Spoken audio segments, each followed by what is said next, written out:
Hi everyone, welcome back. In this video, we are going to cover more than 100 Java interview questions that every developer should know. This is a complete interview preparation guide covering Java fundamentals, object-oriented programming, strings, multi-threading, exception handling, collections, and Java 8 features.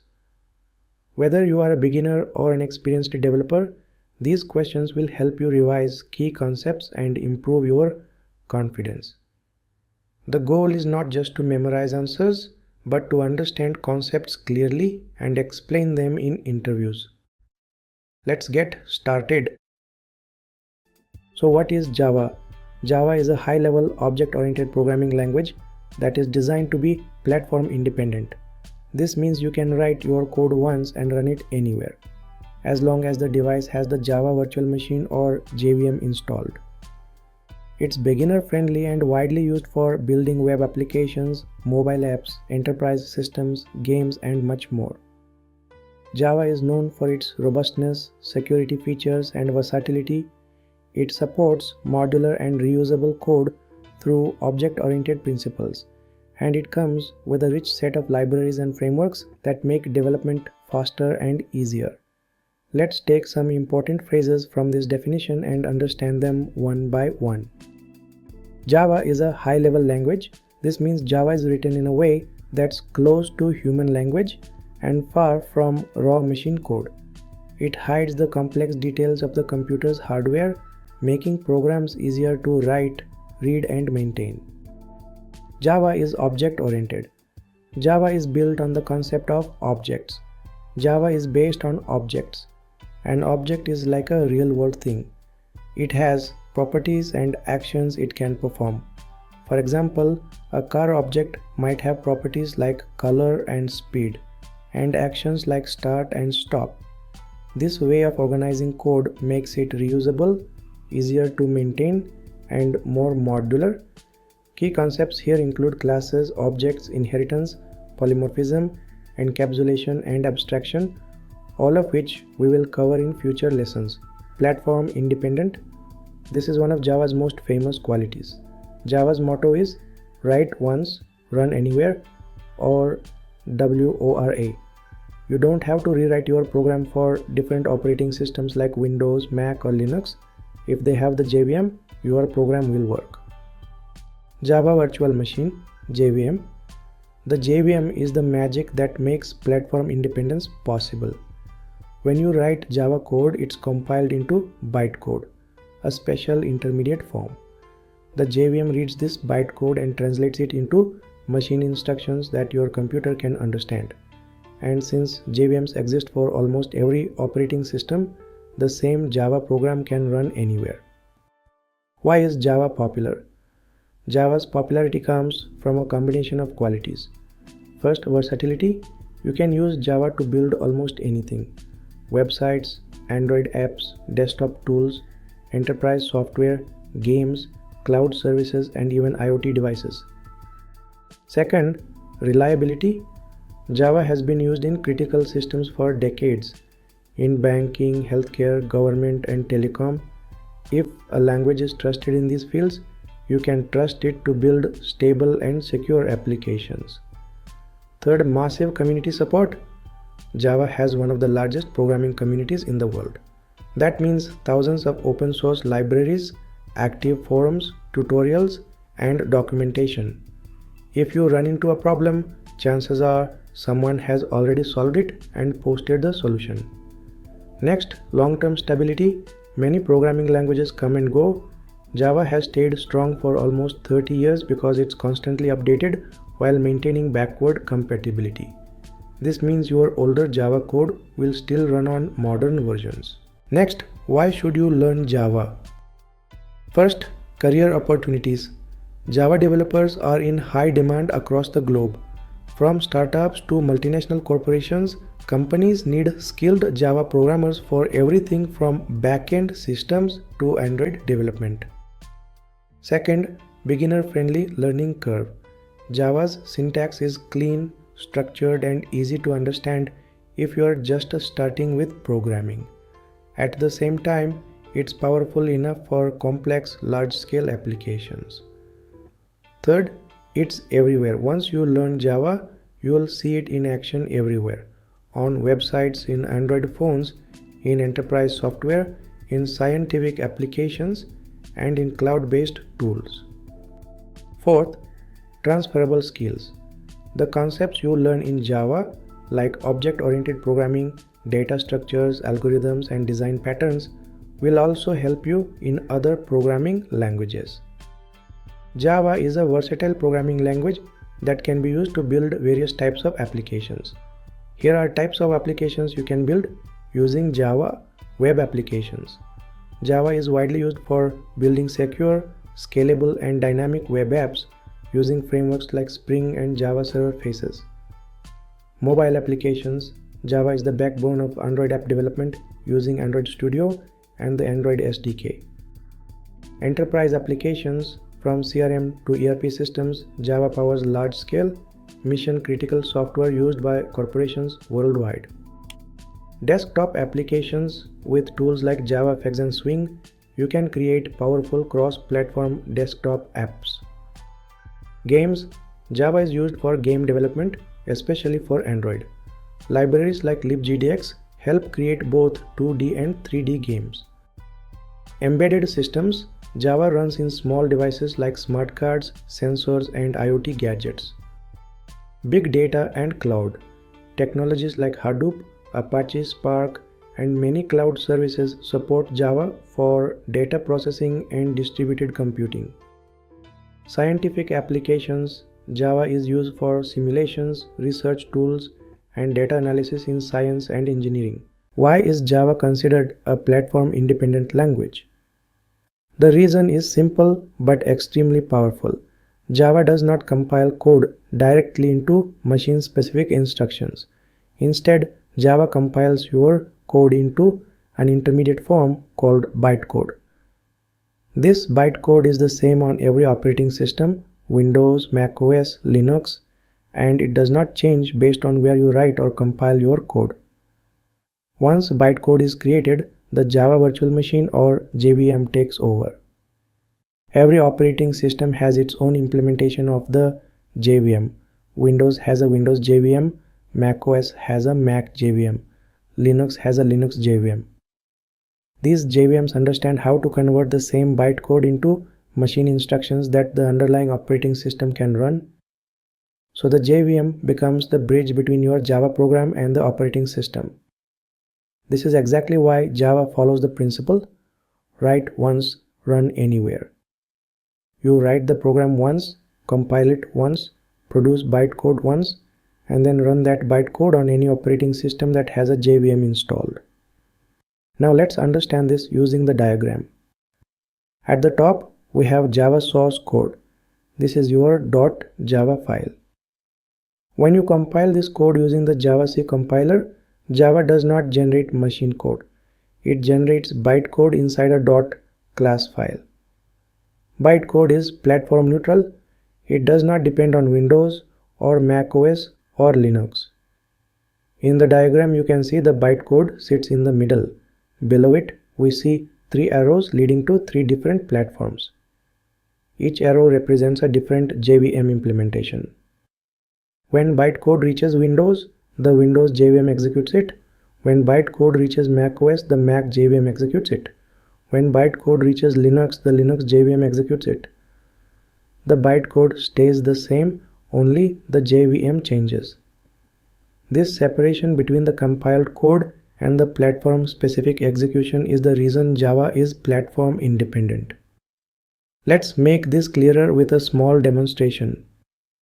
We will write a very simple Java program that prints a message. We will compile it once and run it on 3 different operating systems without changing anything. Here is a simple Java program in a file called demo.java. Next, we compile it using the Java compiler. In the built-in terminal, we go to this file location and enter the command javacdemo.java. The compiler does not produce Windows code or Linux code or Mac code. It produces demo.class, a bytecode file that is completely platform independent. you can see this demo.class file here. Now we take this same demo.class file and move it to a Windows, Mac or Linux machine. The bytecode doesn't change, only the JVM changes. Now here is the final clean interview answer. You can speak confidently. Java is platform independent because the Java compiler does not generate machine code, it generates platform neutral bytecode. This bytecode can run on any system that has a JVM. Each operating system has its own JVM that converts the bytecode into system specific instructions. So the same Java program runs on Windows, Mac OS and Linux without recompiling the source code. This architecture gives Java its write once, run anywhere capability. That is the complete, deeply explained interview ready answer to why Java is considered a platform independent language. Why are pointers not used in Java? Java does not support pointers because pointers allow direct memory access, which reduces security and increases complexity. Java was designed to be a safe, simple and platform independent language. Eliminating pointers prevents illegal memory access, buffer corruption, pointer arithmetic errors, and accidental modification of critical memory. Instead of pointers, Java uses references, which provide controlled access to objects without exposing memory addresses. This is the complete accurate interview answer. Now let's go deeper and explain this with a proper concept demonstration so your understanding becomes clear and interview ready. Let's begin the concept demonstration. To understand why Java avoids pointers, we first need to understand what pointers actually do. In languages like C or C++, a pointer is a variable that stores a memory address. It points directly to a location in memory. This means you can read memory, modify memory, move to the next memory location, or even overwrite something unintentionally. This level of control is powerful, but it is also dangerous and error prone. Now Java was created with a very different philosophy. Java's main goals were safety, simplicity, portability, automatic memory management. Pointers directly contradict these goals. Let's break this down. The first reason Java removed pointers is memory safety. With pointers, developers can accidentally access memory that does not belong to their program. This is known as illegal memory access. Such access can corrupt data, crash programs, or create serious security holes. By removing pointers, Java ensures that developers cannot directly manipulate memory locations. This prevents accidental or intentional tampering with the JVM's memory. The second reason is no pointer arithmetic. In languages with pointers, you can increment or decrement a pointer to move through memory. For example, you can move to the next element by doing pointer +1. Although powerful, this opens the door to out-of-bounds access where you move beyond the actual allocated memory. This leads to unpredictable behavior and memory corruption. Java eliminates pointer arithmetic completely. Developers cannot perform next address or previous address operations. This protects arrays and objects from being accessed incorrectly. The third reason is security. Java was designed for network-based applications, server-side systems, and web environments. In such environments, security is critical. If Java exposed memory addresses like pointers do, malicious code could exploit these addresses to inject attacks or modify memory directly. By removing pointers entirely, Java ensures that object access always goes through the JVM's controlled environment. This prevents memory leaks, memory overwrite attacks, and unsafe operations. The fourth reason is simplicity. Pointers make code harder to understand and maintain, especially for beginners. Pointer bugs are among the hardest to debug. Dangling pointers, double freeze, memory leaks, and segmentation faults are common issues in pointer-based languages. Java removes this entire category of errors. Developers focus on logic instead of memory management. This is one of the reasons Java became popular in enterprise development. The fifth reason is garbage collection. Java uses automatic garbage collection to manage memory. The garbage collector tracks reachable and unreachable objects. If developers could manipulate memory through pointers, the garbage collector would not be able to safely track objects. Pointer arithmetic would allow developers to reference memory the garbage collector does not know about. This would break the entire memory management model. So to support safe garbage collection, Java restricts direct memory access and exposes only references. Now let's understand references clearly. A reference in Java is not a pointer. A reference does not expose a memory address. A reference does not allow arithmetic. A reference does not allow direct memory access. A reference only allows the JVM to point to an object safely, while controlling what can be accessed. In simple words, a Java reference gives object access without giving memory access. This is the core difference. Java maintains all memory safety guarantees through references, not pointers. Now let's demonstrate the concept using an example. We create a simple person class. Inside the main method, we create a new person object and assign it to a variable named person.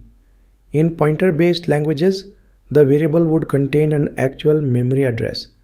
But in Java, the variable contains only a reference, a safe handle managed by the JVM. When we pass this reference to another method, Java does not expose the memory address. The method simply receives a copy of the reference value, not the physical memory address. More importantly, the method cannot perform operations like incrementing the reference, subtracting from the reference, pointing it to random memory, accessing memory outside object boundaries. Java prevents all such operations. Now imagine what happens if Java had pointers. If pointers existed, a developer could move the pointer outside the object's memory. One wrong pointer operation could overwrite memory belonging to the JVM, another thread, or even OS level memory. This would completely destroy Java's stability and security.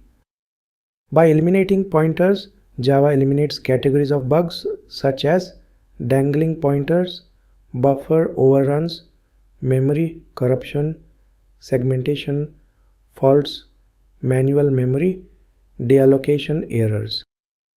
This makes Java much more reliable for large complex applications. Why Java is not a purely object-oriented language? Well, this question may be, especially asked for a fresher in the Java interview. Alright, and if you are a fresher, then make sure that you have an answer for this question. Well, let's understand why Java is not a purely object-oriented programming language in this video. Well, look at here, these are the 7 qualities. Well, whenever we say a programming language is a purely object-oriented programming language, then that programming language should satisfy these 7 qualities. Alright, the 7 qualities like encapsulation or data hiding, inheritance, polymorphism, abstraction, all the predefined data types or objects in that programming language, and all the user defined types or objects in that programming language, and all the operations or methods that perform the objects must be only through methods exposed at the objects. Well, these are the 7 qualities the programming language should satisfy in order to call that programming language as a purely object-oriented programming language. Well, let's compare these 7 qualities with Java programming language, and let's understand why Java is not a purely object-oriented language. Well, you can see here among these 7 qualities, the 5th one and 7th one. Well, in Java, we have 8 primitive data types, right? Int, char, long, double, float, short, right? So these 8 primitive data types are not objects in Java. Okay, and we can call these primitive data types without using objects in Java. Alright, that's the reason. This is the first reason why Java is not a pure object-oriented programming language. Okay, and 7th, you can see the quality. All operations performed on objects must be only through methods exposed at the objects. Well, in Java, we typically create a class and we define the instance variables and methods, and then we create an object of the class, and then we call the instance variable and methods using object, right? But again, in a Java, you can see here we have static variables and static methods. In Java, we can call static variables and static methods without using object, right? So that's the reason, this is the second reason why Java is not an object-oriented programming language, because a pure object-oriented programming language, should only access all the methods or variables through objects only. Okay, but in Java it is possible that we can access static variables and static methods without using objects. Alright, great. Well, let me demonstrate these reasons with an example so that you will understand better. Well, here you can see we have a class, within a class main method, and within a main method I have declared and initialized these primitive data types like integer, byte, short, long, double, float, boolean, char. So these are the 8 primitive data types in Java, and these are not objects, right? And we can access these primitive data types directly. Okay, we are not using objects to access these primitive data types, right? That's the reason, this is the first reason why Java is not object-oriented programming language. Well, if I run this program, it should work properly. There we go. This is the output of this program. You might be wondering, we have wrapper classes in Java, right? Correspond to each primitive type. So by using wrapper classes, can we, make Java as a pure object-oriented programming language? Well, no. We cannot, use wrapper classes to make a Java as a pure object-oriented programming language, because wrapper classes under the hood uses primitive types only. For example, look at here, this is a code snippet. Let me uncomment it, and you can see integer is a wrapper class for int primitive data type. And if you can see the description of this integer class over here, integer class wraps a value of primitive type int in an object.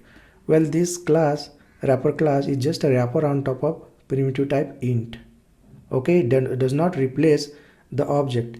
It internally uses primitive type only. For example, if you calculate these two numbers, then behind the scene Java internally uses primitive type int to calculate these values. Okay, so there is a concept like in Java, boxing and unboxing, right? So Java internally uses primitive types to perform operation, right? It means that you cannot use wrapper class to make Java as a pure object-oriented programming language, because under the hood Java uses primitive type to perform the operation on primitive data types. Alright, so this is the first reason, that is, in Java we have 8 primitive data types, and these are not the objects. Okay, so this is the first reason why Java is not a pure object-oriented programming language. And second reason is, we have static variables and static methods in Java, right? And we can access them using without object. For instance, well, look at here, I have created one static variable message, and I can access this static variable without using object. So look at here, this is the system.out.println, and directly I am accessing static variable message without using any object. And again, you can see the static method, and this static method I am going to access here without using object. So it means that in Java we can access static variables and static methods without using objects. So this is the second reason why Java is not a pure object-oriented programming language. If I run this program, it should work. There we go. Alright, so these are the two major reasons why Java is not a fully object-oriented programming language. Alright, so in the interview, in order to answer this question, make sure that you will provide this kind of explanation. Alright, I hope you understood why Java is not a fully object-oriented programming language, and I have demonstrated with an example so that I believe that you understood why Java is not a pure object-oriented programming language. Alright, great. Hi everyone, welcome back. In this video, we are going to clearly understand 3 very important terms in Java: JDK, JRE, and JVM. Let's begin with JDK. JDK stands for Java Development Kit. It is the complete package used to write, compile, and run Java programs. If you want to create Java programs, you need the JDK installed on your machine. It contains everything a developer needs. It includes the Java compiler, the Java runtime environment, and other development tools like debuggers and documentation generators. When you write code in a .java file and want to turn it into a .class file, the tool that does this is called the Java compiler, and that compiler comes with the JDK. So the JDK helps you go from writing Java code to compiling and running it. Now let's move to JRE. JRE stands for Java Runtime Environment. It is used to run Java programs. The JRE includes the JVM and the core Java libraries needed during program execution. If you already have a Java program and you only want to run it, you don't need the JDK, you only need the JRE. So the JDK is for development, the JRE is for execution. The third part is JVM, Java Virtual Machine. This is the core engine that actually runs Java bytecode. When your Java code is compiled, it becomes bytecode, a .class file. That bytecode is sent to the JVM. The JVM reads it and translates it into machine code that your operating system can understand and execute. The JVM makes Java platform independent. You can write your Java program once and run it anywhere because the JVM hides the machine specific details. So to summarize so far, the JDK is used to develop Java programs. The JRE is used to run Java programs. The JVM is part of the JRE and it runs the bytecode. Let's now walk through a step-by-step example to understand how this works in a real program. You write this code in a file called helloworld.java. This is a simple Hello World Java program that prints Hello Java to the console. So we use JDK to develop and compile the Java program. For example, when we run the command javac helloworld.java, this creates a file called helloworld.class. This file contains bytecode, not source code and not machine code, but intermediate code. Then you run the command using JRE Java Hello World. This sends the bytecode to the JVM. The JVM translates it into native machine instructions and runs the program. As a result, you see the output, Hello Java. This entire process involves all three components. You use the JDK to develop and compile the Java program. You needed the JRE to run the program. And inside the JRE, the JVM actually executed the bytecode. Now let's clearly define each term again using simple words. The Java Development Kit or JDK is the full package for writing and building Java applications. It contains the compiler, tools, and the Java Runtime Environment. The Java Runtime Environment or JRE allows you to run already compiled Java programs. It contains the JVM and standard Java libraries, but it does not include the compiler. The Java Virtual Machine or JVM is the engine that runs Java bytecode. It takes your .class file and executes it on your computer. Now you may ask, which one should I install? If you are only going to run Java programs, JRE is enough. But if you want to develop, compile and run, you must install the JDK. In most cases, developers install the JDK because it includes the JRE. Now let's do a quick recap. We started with the JDK. It gives us tools to write and compile Java code. Then we saw the JRE. It helps us run Java programs. It does not include the compiler. And finally, the JVM. It runs the bytecode and gives output on your screen. These three parts work together to build and run every Java application. Thanks for watching and I'll see you in the next one. Hi everyone, welcome back. In this video, we are going deep into the Java Virtual Machine or JVM, the powerful engine that runs every Java program behind the scenes. If you are learning Java or preparing for interviews, understanding how the JVM works internally is one of the most important steps in becoming a real developer. Let's begin. Every time you write and run a Java program, the JVM quietly does all the heavy lifting. It loads your code, manages memory, compiles it into machine understandable instructions, and handles execution. But how exactly does it do all that? To understand that, we need to look inside the JVM and explore its internal components. Let's start from the top with the class loader. When you run a Java program, the class loader is the very first component to step in. It takes the .class files, the compiled bytecode, and loads them into memory. The class loader doesn't just throw everything into memory all at once. It loads classes lazily, meaning only when they're needed. This helps with efficiency and keeps memory usage optimized. Once the class loader finishes loading classes, that bytecode is handed over to something called the runtime data areas. This area is like the brain of the JVM. It holds everything required to run the program, including the class area, heap, stack, program counter register, and the native method stack. Let's break this down. The class area is where metadata is stored. This includes things like class names, method names, field names, and runtime constant pool. If you imagine each class as a blueprint, the class area keeps all of those blueprints ready for use. Then we have the heap, which is probably the most important area for Java developers to understand. The heap is where all the objects are created and stored. So anytime you create a new object using new, it lives here. Java's garbage collector keeps an eye on this space. If an object is no longer reachable, it will be marked for cleanup and the memory is reclaimed. Now let's talk about the stack. Each thread in Java has its own private stack. The stack holds method calls and local variables. Whenever a method is called, a new block called a stack frame is added to the stack. When the method finishes, that frame is popped off. Because every thread gets its own stack, stack memory is not shared. That makes it faster and safer for multi-threading. Next is the program counter register, or just PC register. This tiny but important part of the JVM keeps track of which instruction is currently being executed. It points to the current line of bytecode for the active method. Again, each thread has its own PC register. Then we have the native method stack. Java is designed to interact with native code like C or C++ code using something called JNI or Java Native Interface. When native methods are called, their information goes here into the native method stack. So now we've loaded the class, stored the code and data in memory, but how is this code actually executed? That job belongs to the execution engine. The execution engine takes the bytecode instructions and starts executing them. It doesn't interpret every single line every time. Instead, it uses a technique called just-in-time compilation or JIT. Here's how it works. The first time a method runs, it's interpreted, meaning the engine reads the bytecode one instruction at a time.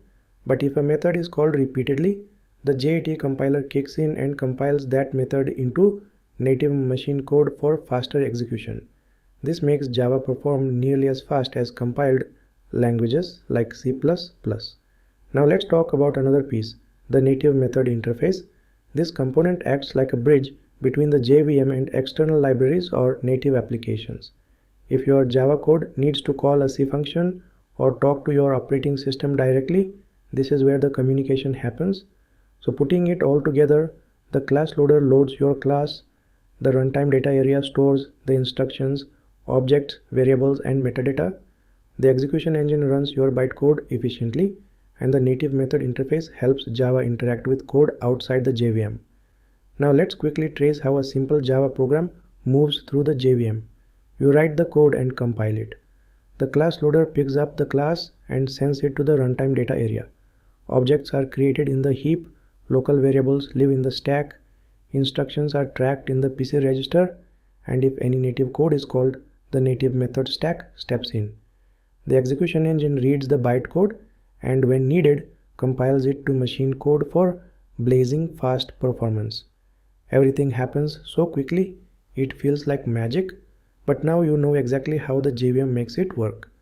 Understanding this architecture not only helps you write better Java code, it also helps you debug performance issues, memory leaks, or crashes more effectively. Thanks for watching, and I will see you in the next video. In this lesson, we are going to explore a really interesting topic, the string constant pool in Java. Now don't worry, the name sounds complicated, but I'll walk you through it step by step using a simple code example and 3 diagrams to help us understand how it works in memory. Let's start with the basics. In Java, whenever we create a string using double quotes, like Java, it gets stored in a special memory area called the string constant pool. This pool is part of the heap memory, and it's designed to save space by avoiding duplicate strings. So if you create the same string literal again, like another Java will not create a new object. Instead, it will simply reuse the existing one from the pool. Let's understand the string constant pool step by step with diagrams. Here we have a single line of code, string str1 equals double quotes Java followed by a semicolon. Java stores this Java string inside the constant pool. That's the red box you see. inside the larger heap memory block. The variable str1 points directly to that string inside the pool. So far we have one variable, one string object, and everything looks clean. Now let's move to the second step. We add one more line. String str2 equals double quotes Java followed by a semicolon. Now the JVM first checks that the literal Java in the string constant pool. If the literal is already present in the pool, its reference is stored in the variable. Since Java already exists in the pool, Java doesn't create a new object. Instead, str2 points to the same string as str1. So now both str1 and str2 are pointing to the same object in memory. That's why when we compare them using double equals, we'll get true. Because they both refer to the same location, here's where things get interesting. Now we write string str3 equals new string and pass Java inside it. This time, even though the content is the same, Java creates a completely new object in the heap outside of the string pool. That means str3 and str1 are two different objects in memory. Alright, now that the diagrams are clear, let's go to IntelliJ and type this out step by step. So here is the code that demonstrates the concept. We have string pool example class with a main method. Within a main method, first we declare a string variable named str1 and assign it the value Java. Then we declare another string str2 and assign it the same value Java. In Java, when we create strings using double quotes like Java, those strings are stored in a special part of memory called the string constant pool. This pool helps Java save memory by reusing string objects. Since both str1 and str2 use the same literal, Java creates just one string object in the pool, and both variables point to the same memory location. That's why when we compare str1 equals str2, we are checking if they point to the same object, and the answer is true. Next, we create a string object Java with a reference variable str3 using the new keyword. Here we are using the new keyword, and that makes a big difference. Even though the content is still Java, using new tells Java to create a new object in the heap separate from the one in the pool. So now str1 and str3 have the same characters, but they are two different objects in memory. Let's verify that by comparing str1 equals str3. This will print false because the references are different. But now watch this. We compare their contents using dot equals str1 dot equals str3. The equals method checks if the actual text is the same, and in this case it is. So this line will return true. Let's run the program and see the full output. str1 equals str2, true. str1 equals str3, false.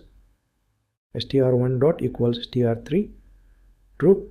So what did we learn from this? When you create strings using double quotes, Java checks the string constant pool first.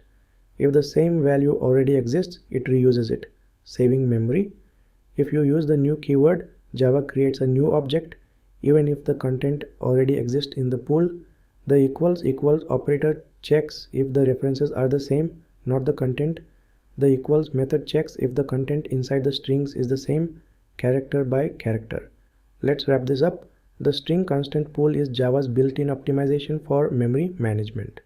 By reusing string literals, Java avoids unnecessary object creation.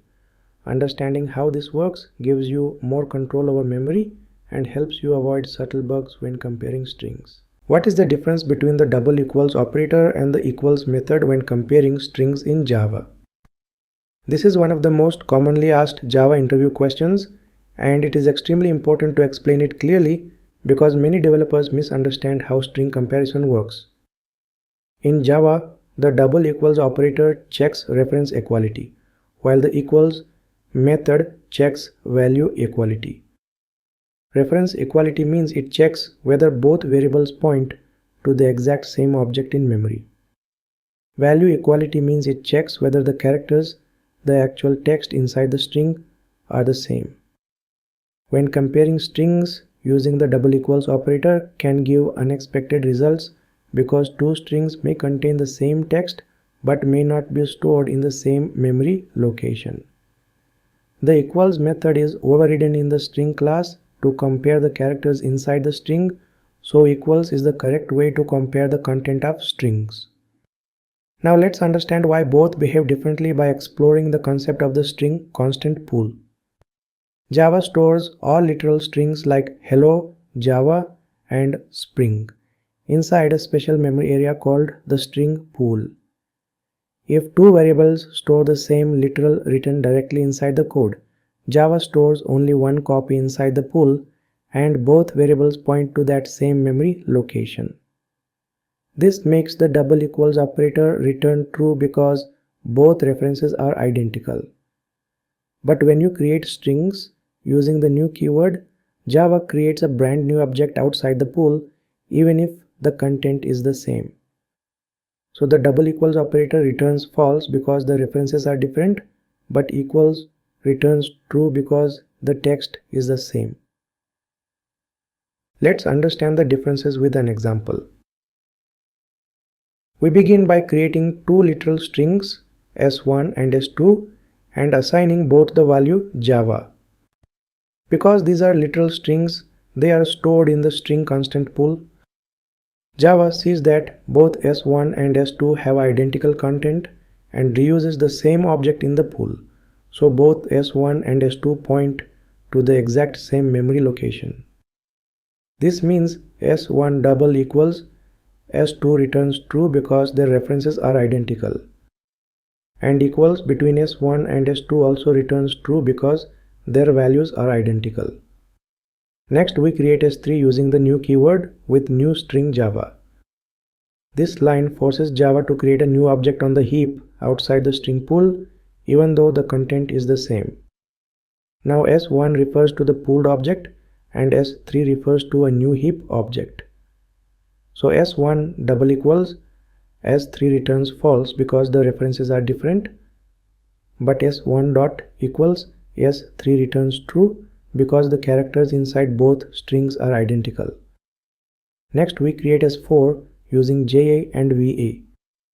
Since both substrings are literal constants, the compiler optimizes this expression at compile time, combines them into the literal Java, and places the result in the string pool. So s4 also refers to the same pooled object that s1 refers to. This means s1 double equals s4 returns true because they point to the same pooled object. And s1 dot equals s4 also returns true because their values are the same. Now let's run the program and summarize the output. sa1 double equals so2 prints true because both point to the same object. s1 dot equals s2 prints true because the content is the same. s1 double equals s3 prints false because s1 and s3 refer to different objects. s1 dot equals s dot s3 prints true because the content is identical. s1 double equals s4 prints true because both refer to the same pooled literal. s1 dot equals s4 prints true because their values match. This demonstration shows clearly how the double equals operator compares memory references while the equals method compares the actual text. Now let me give you the exact interview summary to say confidently.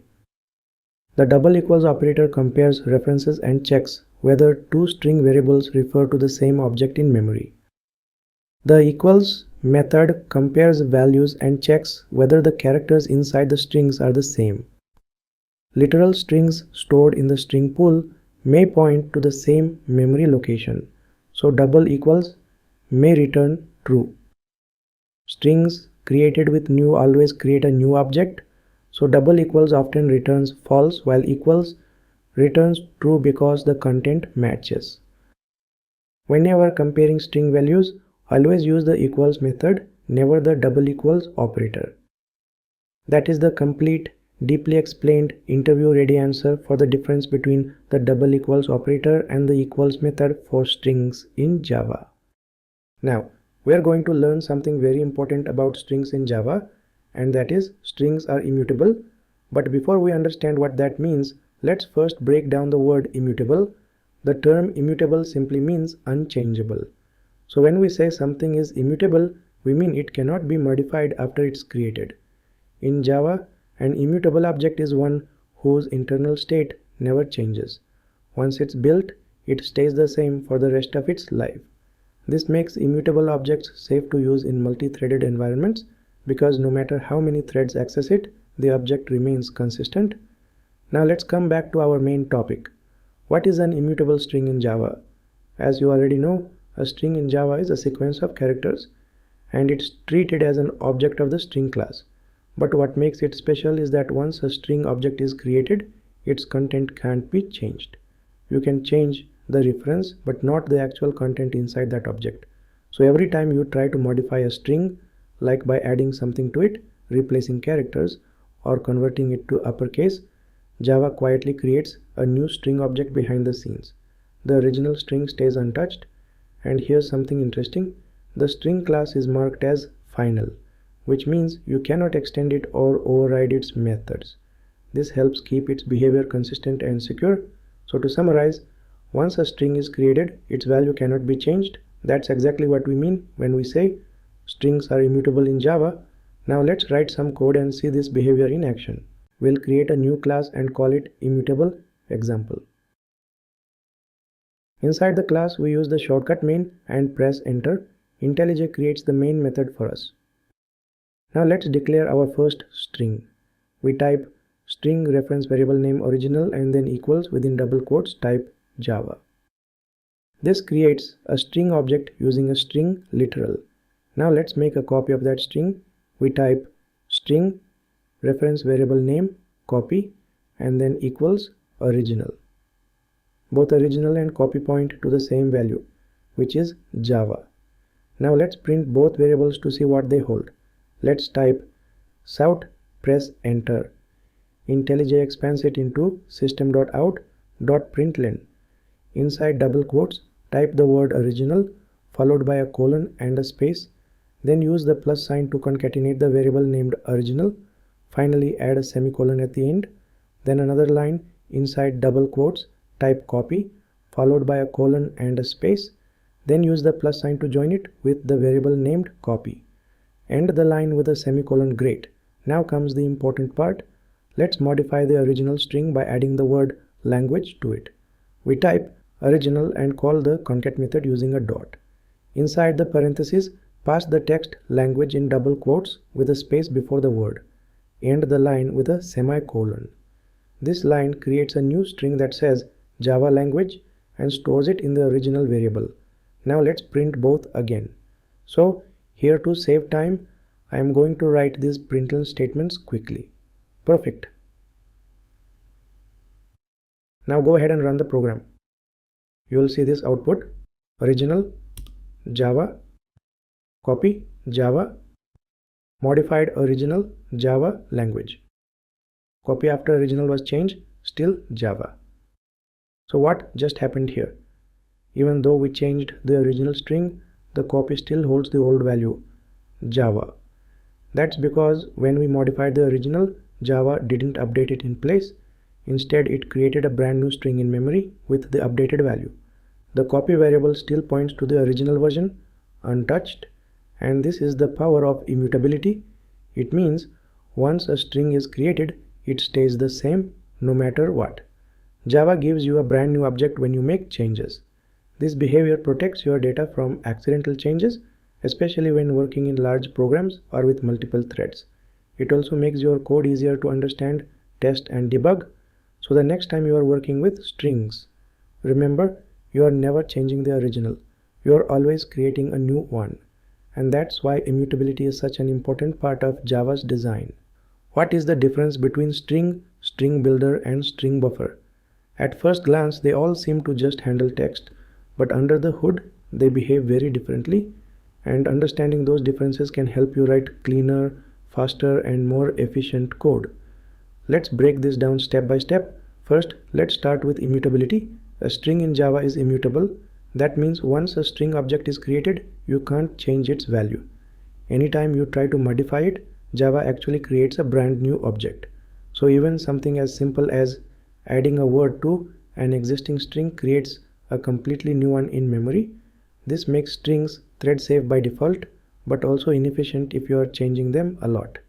Now compare that with string builder and string buffer. Both of these are mutable. You can change their content as many times as you want. No new object is created. That makes them much better for situations where strings are modified frequently, like building large text outputs or processing input in loops. Next up, thread safety. String again is naturally thread safe because you can't change it. Once it exists, nothing can modify it, so it works fine in multi-threaded environments. String builder, on the other hand, is not thread safe. It doesn't have any internal synchronization. This makes it faster, but also means that if you use it across multiple threads, you might run into problems. String buffer solves that by being synchronized. Every method in string buffer is designed to be thread safe, so it's safe to use even when multiple threads are accessing it at the same time. But all that synchronization comes at a performance cost, so it's a trade-off between safety and speed. Next up, performance. When it comes to frequent modifications like adding or updating text inside a loop, string is the slowest option. Because it keeps creating new objects again and again, your memory usage goes up and performance drops. String builder is usually the fastest in single-threaded programs because it's lightweight and avoids unnecessary object creation. String buffer is just a little slower than string builder because it has to handle synchronization for thread safety. Still, it performs well in situations where you truly need safe access across multiple threads. Next up, storage. That is where these objects live in memory. String objects are stored in a special area of memory called the string pool. This helps Java reuse string literals and optimize memory use. String builder and string buffer don't use this pool. They are regular objects stored on the heap. So there's no built-in memory optimization for repeated values like there is with strings. This might not matter much for short programs, but it becomes very important when working on applications that handle large datasets or run for long periods. Next, concatenation. Concatenating strings like joining first name, last name and email into one sentence can be very expensive with regular strings. Because each join operation creates a new object, it generates more garbage in memory and slows your application down. String builder and string buffer both avoid that by offering an append method. This lets you keep adding text to the same object without creating new ones. It's fast, efficient and more predictable, especially when building dynamic content like HTML or reports. So what should you use and when? Use string when the text doesn't change or when you are working with fixed values like configuration keys, user roles or simple labels. It's simple, safe and memory efficient, as long as you are not constantly modifying it. Use string builder when you are in a single threaded environment and need to build or update strings frequently. It gives you great performance without the overhead of thread safety. Use string buffer when you are in a multi-threaded application and different threads might update the same string. You pay a little performance cost, but your data stays safe and consistent. So that's it. Strings are simple and safe but slow to change. String builder is fast and efficient but only safe in single-threaded code. And string buffer is safe across threads but just a little heavier to use. Knowing these differences helps you choose the right one depending on what your code needs to do. What is object-oriented programming? Object-oriented programming, or OOP, is a programming model where the entire application is built around objects. Objects represent real-world things. They contain data in fields and behavior in methods. OOP helps developers build software that is modular, organized, reusable, and easier to maintain. It breaks a large problem into smaller, manageable objects. Java heavily follows OOP principles which include encapsulation, inheritance, abstraction, and polymorphism. These four pillars form the foundation of Java's design. Next, what is a class and what is an object? A class is a blueprint or template that defines what an object should contain and how it should behave. It describes the structure. An object is a real instance created from the class. It is the actual entity that holds data and performs actions. For example, a car class describes properties like color and model and actions like start or accelerate. But an actual car on the road is an object created from that class. Next question, what is encapsulation? Encapsulation is the concept of grouping related data and behavior inside a single unit and restricting direct access to the internal state. It means protecting the object's data and only allowing controlled access through methods. Encapsulation provides security, prevents unintended modifications, and keeps the object's internal structure hidden. In simple terms, it is like putting data in a capsule and opening it only through controlled methods. Next, what is inheritance? Inheritance allows one class to acquire properties and behaviors from another class. The class that inherits is called the child class, and the class being inherited from is the parent class. Inheritance promotes reusability by avoiding duplication. It also allows you to create specialized classes based on existing behavior. Through inheritance, Java supports hierarchical class structures and helps implement one of the key OOP principles, polymorphism. Next question, what is polymorphism? Polymorphism means many forms. It allows the same method name to behave differently depending on which object is calling it. In Java, polymorphism appears in two forms: compile time polymorphism through method overloading and runtime polymorphism through method overriding. Polymorphism helps you write flexible code that works with parent references and executes child-specific behavior at runtime. Next, what is abstraction? Abstraction means showing only the essential features and hiding unnecessary internal details. This principle allows developers to focus on the what instead of the how. Java achieves abstraction using abstract classes and interfaces. These mechanisms let you define behavior without exposing the implementation. Next, what is method overloading? Method overloading occurs when multiple methods have the same name but different parameters. It allows you to create multiple variations of the same operation to support different inputs. Overloading increases readability and happens during compile time, making it a form of static polymorphism.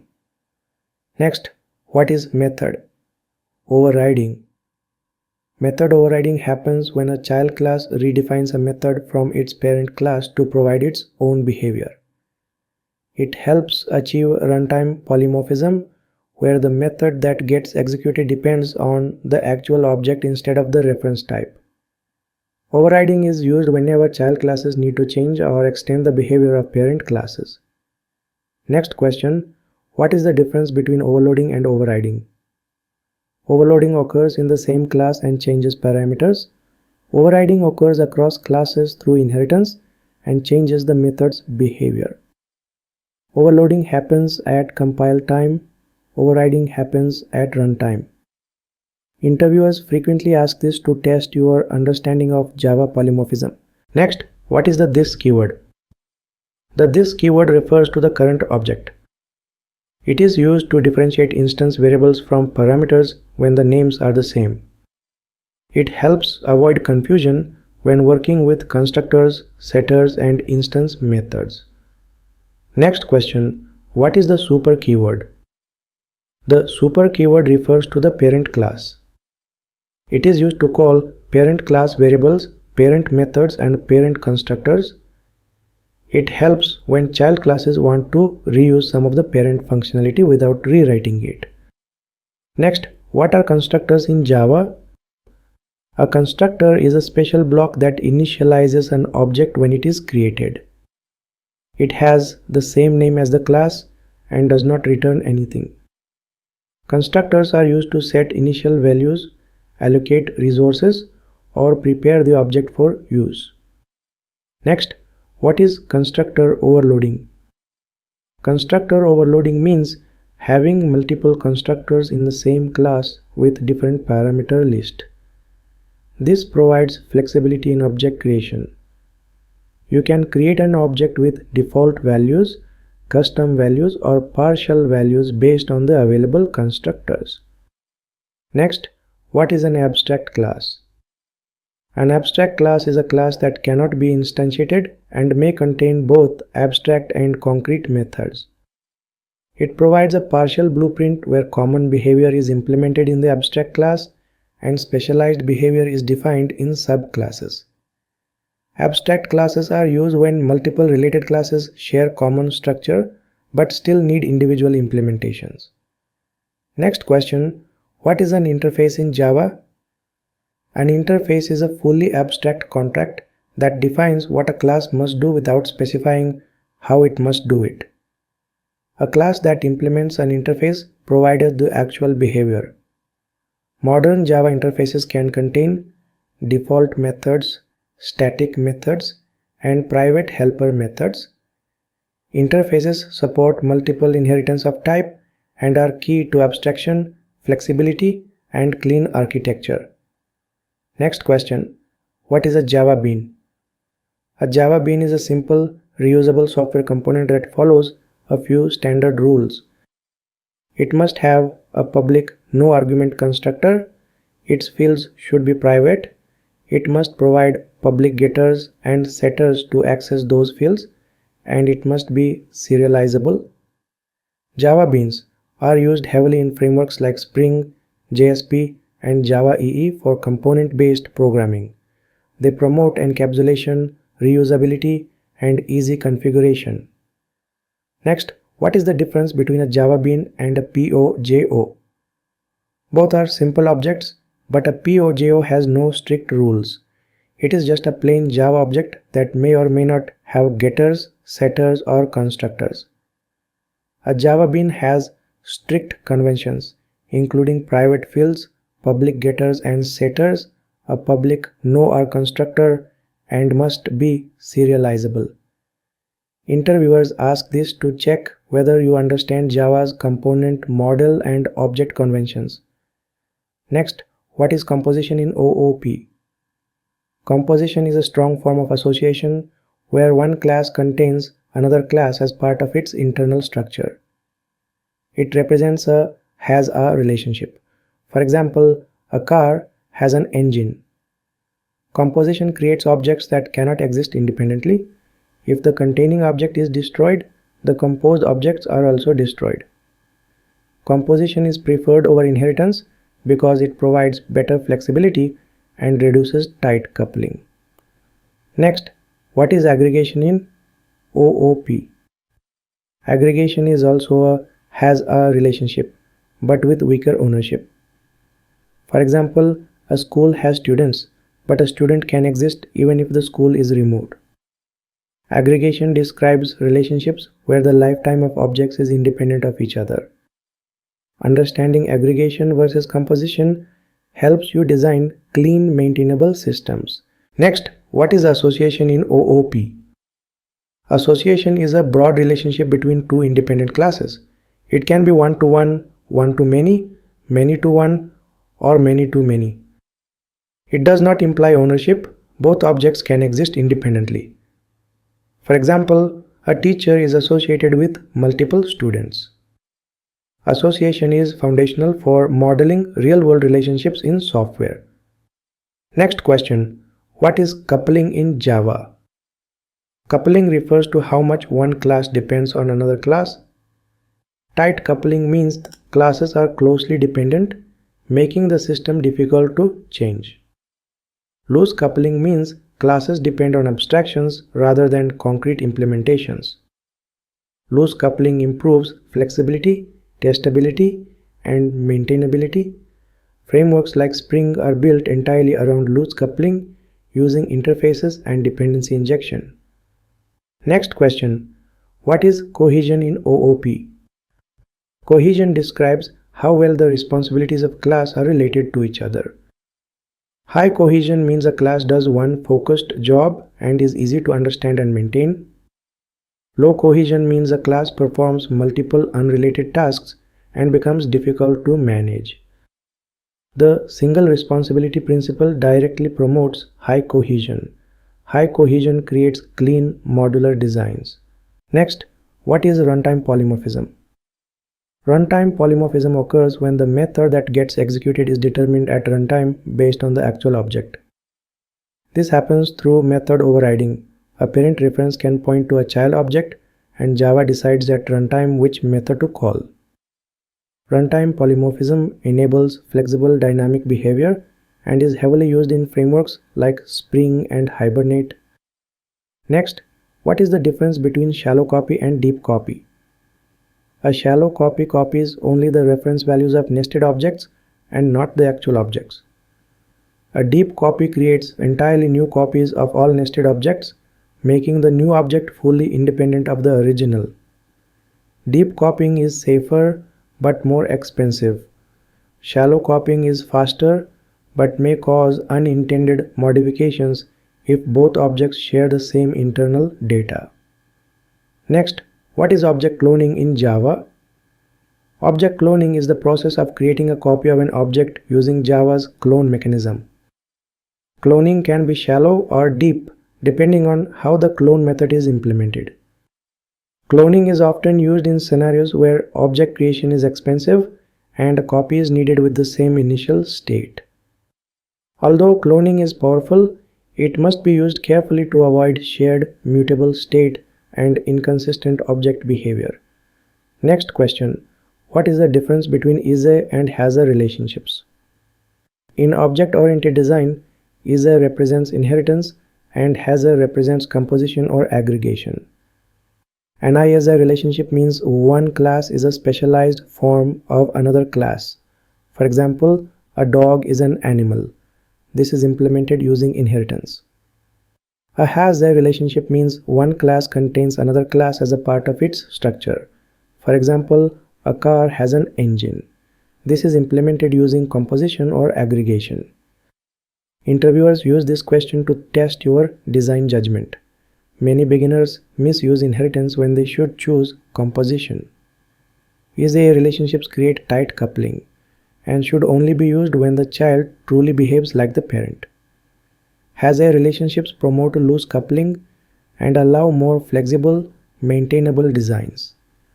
Composition is strongly preferred in modern Java architectures because it avoids many inheritance-related problems such as fragile base classes and unintended method overrides. Next question: what is the principle of favor composition over inheritance? This principle is one of the most important guidelines in modern object-oriented design.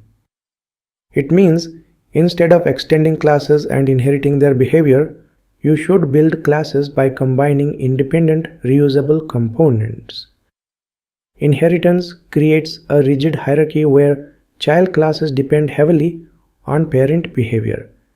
Any change in the parent may break child classes. Composition, on the other hand, allows you to plug in behavior dynamically by using interfaces and injected objects. Frameworks like Spring, design patterns like Strategy, Decorator, and Adapter, and architectures like Clean Architecture strongly depend on composition. This principle gives you flexibility, testability, and better maintainability. Next, what is object identity versus object equality? This is one of the most misunderstood topics in OOP interviews. Object identity means two references point to the same physical object in memory. It answers the question, are these two references pointing to the exact same object? Object equality means two objects may be different in memory but represent the same logical value. It answers the question, do these objects mean the same thing? Java uses the equals operator for identity and the equals method for logical equality. This concept is crucial for understanding collections, hash maps, caching, and object comparisons. Next question: what is the difference between immutable and mutable objects? A mutable object can change its internal state after creation. Strings in Java used to be mutable in older languages, but Java made them immutable for performance and security. An immutable object cannot change its value once created. Examples include string, integer, and local date. Immutable objects are thread safe, easier to cache, and prevent accidental modifications. They are widely used in concurrent programming, functional programming, and in designing value objects. Mutable objects are more flexible but need careful handling in multi-threaded environments. Next, what is method? Hiding in Java. Method hiding occurs when a child class defines a static method with the same signature as a static method in the parent class. Unlike method overriding, method hiding does not support polymorphism. The method executed depends on the reference type, not the object type. Interviewers ask this to test whether you understand how Java handles static methods and why they cannot participate in runtime polymorphism. Next, what is object association and why is it important? Association represents a general relationship between two independent objects. It is the basic building block for designing interactions between objects. Association can be one-to-one, one-to-many, many-to-one, or many-to-many. Unlike composition or aggregation, association does not imply ownership. Objects can exist without each other. Understanding association is crucial for designing real-world models, database relationships, and domain-driven systems. So these are the frequently asked OOP questions in the interviews. What is a thread in Java? A thread in Java is the smallest unit of execution within a process. It represents a separate path of execution, allowing multiple tasks to run concurrently within the same program. Every Java program starts with at least one thread, the main thread, and additional threads can be created to perform tasks like computations, I/O operations, network calls, or background processing. Threads share the same memory space of the process, which makes communication between them easy. However, this shared memory also introduces challenges like inconsistent states and race conditions if not managed properly. Java provides two primary ways to create threads: extending the thread class or implementing the runnable interface. Both approaches allow developers to define custom behavior by overriding the run method. Multithreading improves performance by utilizing CPU cores efficiently, reducing waiting time for tasks such as file access or database queries, and making applications more responsive. However, multithreading also requires careful synchronization and coordination to avoid concurrency issues. Next, what is the difference between a process and a thread?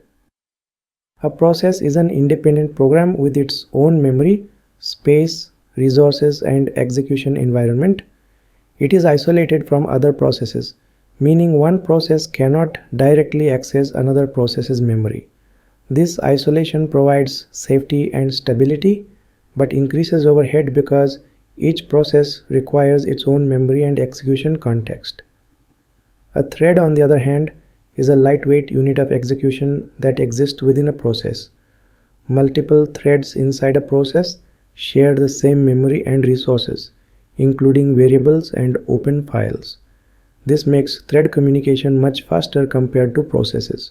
Because threads share memory, they are more efficient but require synchronization to prevent data corruption. Processes provide heavy isolation and high stability, but with more resource consumption. Threads provide fast communication and scalability, but require careful handling of shared data. Java applications use multithreading to improve performance, responsiveness, and parallel execution, especially on multi-core systems. Next, what is context switching in multithreading? Context switching occurs when the CPU switches from executing one thread to another. Since multiple threads share CPU time, the operating system must pause the current thread, save its execution state, and load the saved state of another thread. This creates the illusion that threads run simultaneously, even though the CPU executes one at a time per core. Context switching allows multiple threads to make progress, but it comes at a performance cost. Saving and restoring states consumes CPU cycles, and excessive context switching can degrade system performance. This usually occurs when too many threads compete for limited CPU cores. In Java, thread scheduling and context switching are handled by the operating system. Developers must design applications in a way that reduces unnecessary thread creation and promotes efficient workloads. Using thread pools, minimizing blocking operations, and avoiding unnecessary synchronization help reduce context switching and improve overall performance. Next, what is thread lifecycle in Java? A thread in Java goes through several well-defined states throughout its lifetime. When a thread object is created, it begins in the new state. After calling the start method, it moves to the runnable state, where it is eligible to run but not necessarily running at every moment. Depending on CPU scheduling, the thread alternates between running and waiting for processor time. A runnable thread may enter the blocked state if it attempts to acquire a lock held by another thread. It may also enter the waiting state when it waits indefinitely for another thread's action, such as calling wait or join. If it waits for a fixed period, it enters timed_waiting. Once the run method finishes execution, the thread transitions to the terminated state. Understanding these states is essential for debugging multi-threaded programs because unexpected transitions often indicate deadlocks, missing notifications, or synchronization issues. Next, what is synchronization in Java and why is it needed? Synchronization in Java is a mechanism that ensures only one thread accesses a shared resource at a time. It prevents race conditions, data inconsistency, and unpredictable behavior caused when multiple threads modify shared data simultaneously. In Java, synchronization is typically achieved using the synchronized keyword on methods or code blocks. When a thread enters a synchronized section, it acquires a lock, also known as a monitor, on the object. No other thread can enter a synchronized block on the same object until the lock is released. This guarantees exclusive access and maintains data consistency. Without synchronization, threads may read stale data, overwrite each other's changes, or leave shared objects in corrupted states. Synchronization is essential for multi-threaded applications that involve shared variables, shared collections, or operations requiring atomicity. However, excessive synchronization can reduce performance because it increases blocking and context switching. Therefore, developers must synchronize only the necessary parts of code and use alternatives like locks, atomic classes, or concurrent collections whenever appropriate. Next question. What is a deadlock and how can it occur in Java? A deadlock occurs when two or more threads are blocked forever because each thread is waiting for a resource held by another. In simpler words, thread A holds lock 1 and waits for lock 2, while thread B holds lock 2 and waits for lock 1. Since neither thread can proceed, the program becomes stuck. Deadlocks commonly occur when multiple locks are acquired in an inconsistent order. For example, if one thread locks resource A first and then resource B, while another locks resource B first and then resource A, a circular dependency can form. Deadlocks can also arise from poorly designed synchronized blocks, nested locks, and long-running operations inside synchronized regions. To avoid deadlocks, developers must ensure a consistent lock acquisition order, reduce the use of nested locks, and minimize synchronization duration. Tools like threaddumps, profilers, and Java Visual VM help detect deadlocks in running applications. Next, what is a race condition in multi-threading? A race condition occurs when the output of a program depends on the unpredictable timing of multiple threads accessing or modifying shared data. When two threads attempt to update the same variable simultaneously without proper synchronization, the final result becomes inconsistent or incorrect. For example, if two threads increment a shared counter at the same time, both may read the same initial value and write back incorrect results. This happens because read and write instructions are not atomic and can interleave unpredictably. Race conditions lead to bugs that are extremely difficult to reproduce because they depend on thread scheduling. Preventing race conditions requires using synchronized blocks, locks, or atomic classes, like atomic integer. Developers must ensure that all shared state is accessed in a thread-safe manner. Understanding race conditions is critical because they can silently corrupt data, cause incorrect results, and destabilize complex applications. Next question. What is the difference between synchronized methods and synchronized blocks? A synchronized method locks the entire method, meaning only one thread can execute it on a given object at a time. This approach is simple but can block threads unnecessarily if only a small part of the method accesses shared data. A synchronized block allows developers to lock only a specific section of code. It provides more granular control and uses a specific object as the lock. This improves performance by reducing the time a thread holds the lock. For example, if only 2 or 3 lines inside a long method modify shared state, synchronizing the entire method would waste CPU time and cause excessive blocking.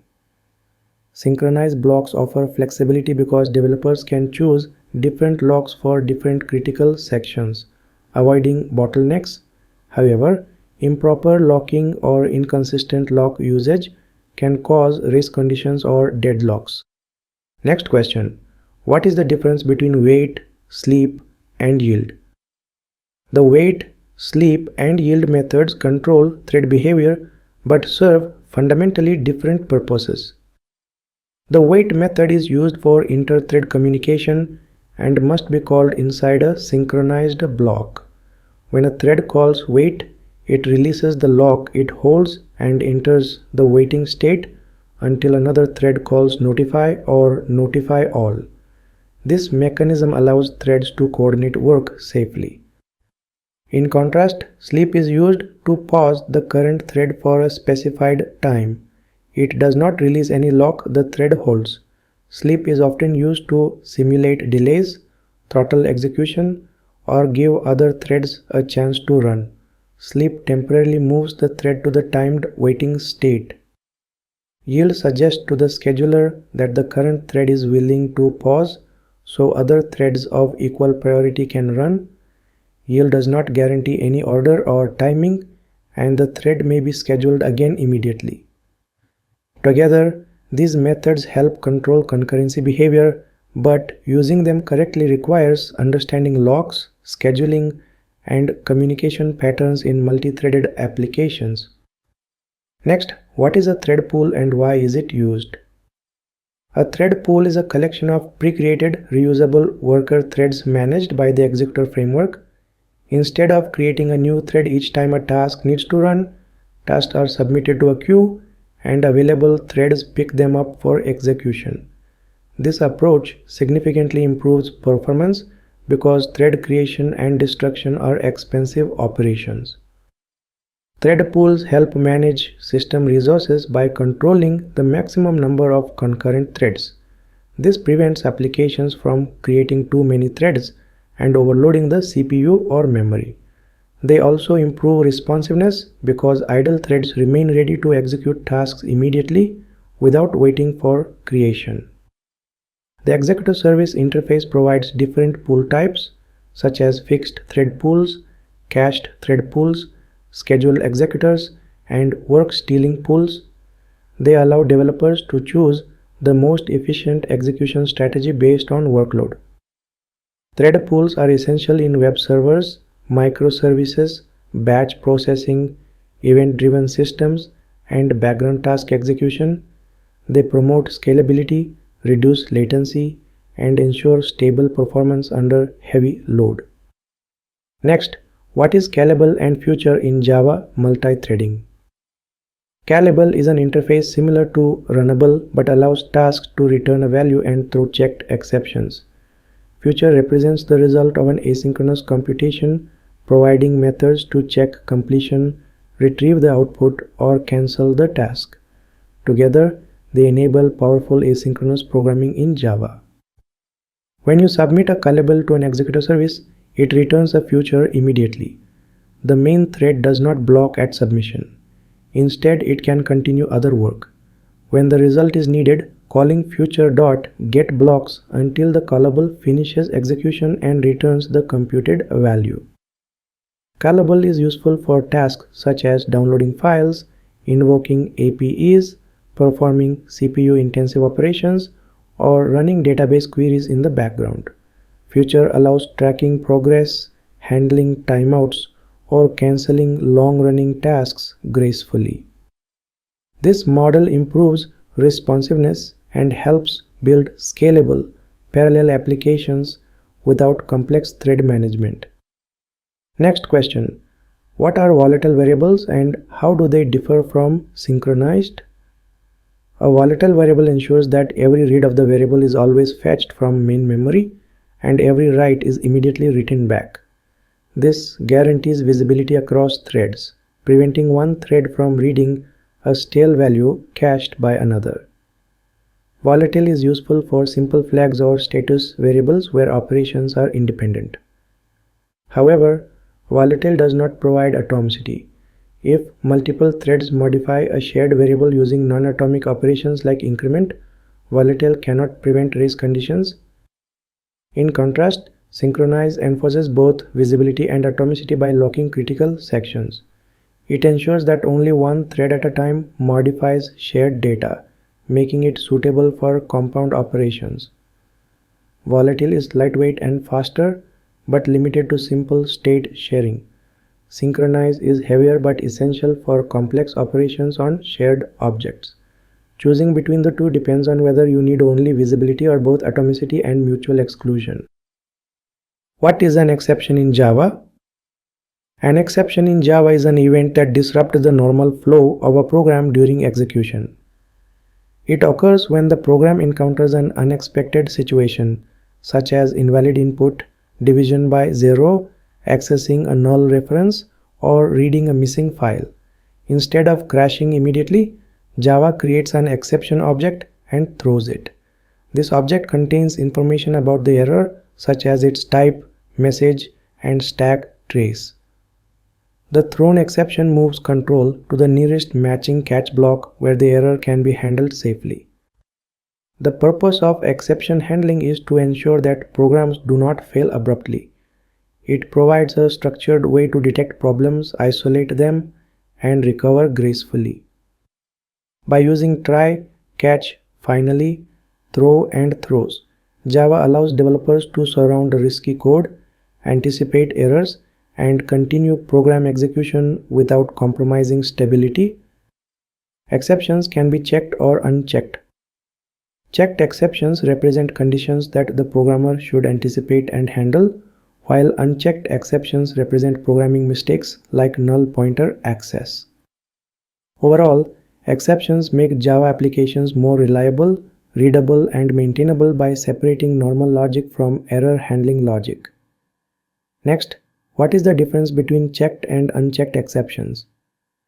Checked exceptions are exceptions that the compiler forces you to handle using a try-catch block or by declaring them with the throws keyword.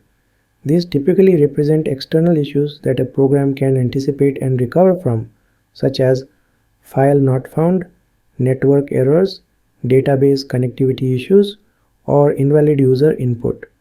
Because they represent predictable problems, Java requires explicit handling to ensure program stability. Unchecked exceptions extend runtime exception and are not checked by the compiler. These represent logical errors or programming mistakes such as dividing by 0, accessing an invalid index, or dereferencing a null object. They occur due to bugs in the code and cannot be reliably recovered from. Java does not require developers to declare or catch them because doing so would clutter the code. The key difference is that checked exceptions enforce handling at compile time, while unchecked exceptions do not. Both play an essential role. Checked exceptions promote robustness, while unchecked exceptions encourage cleaner code by signaling programming errors rather than recoverable conditions. Next, explain the try-catch finally mechanism in Java. The try-catch finally mechanism is the core of Java's exception handling system. Code that could potentially throw an exception is placed inside a try block. If an exception occurs, Java stops executing the remaining statements in the try block and searches for a matching catch block.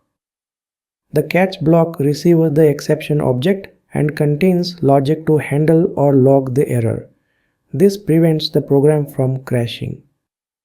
The finally block executes regardless of whether an exception occurs or not. It is commonly used to release resources such as closing files, database connections, or network sockets.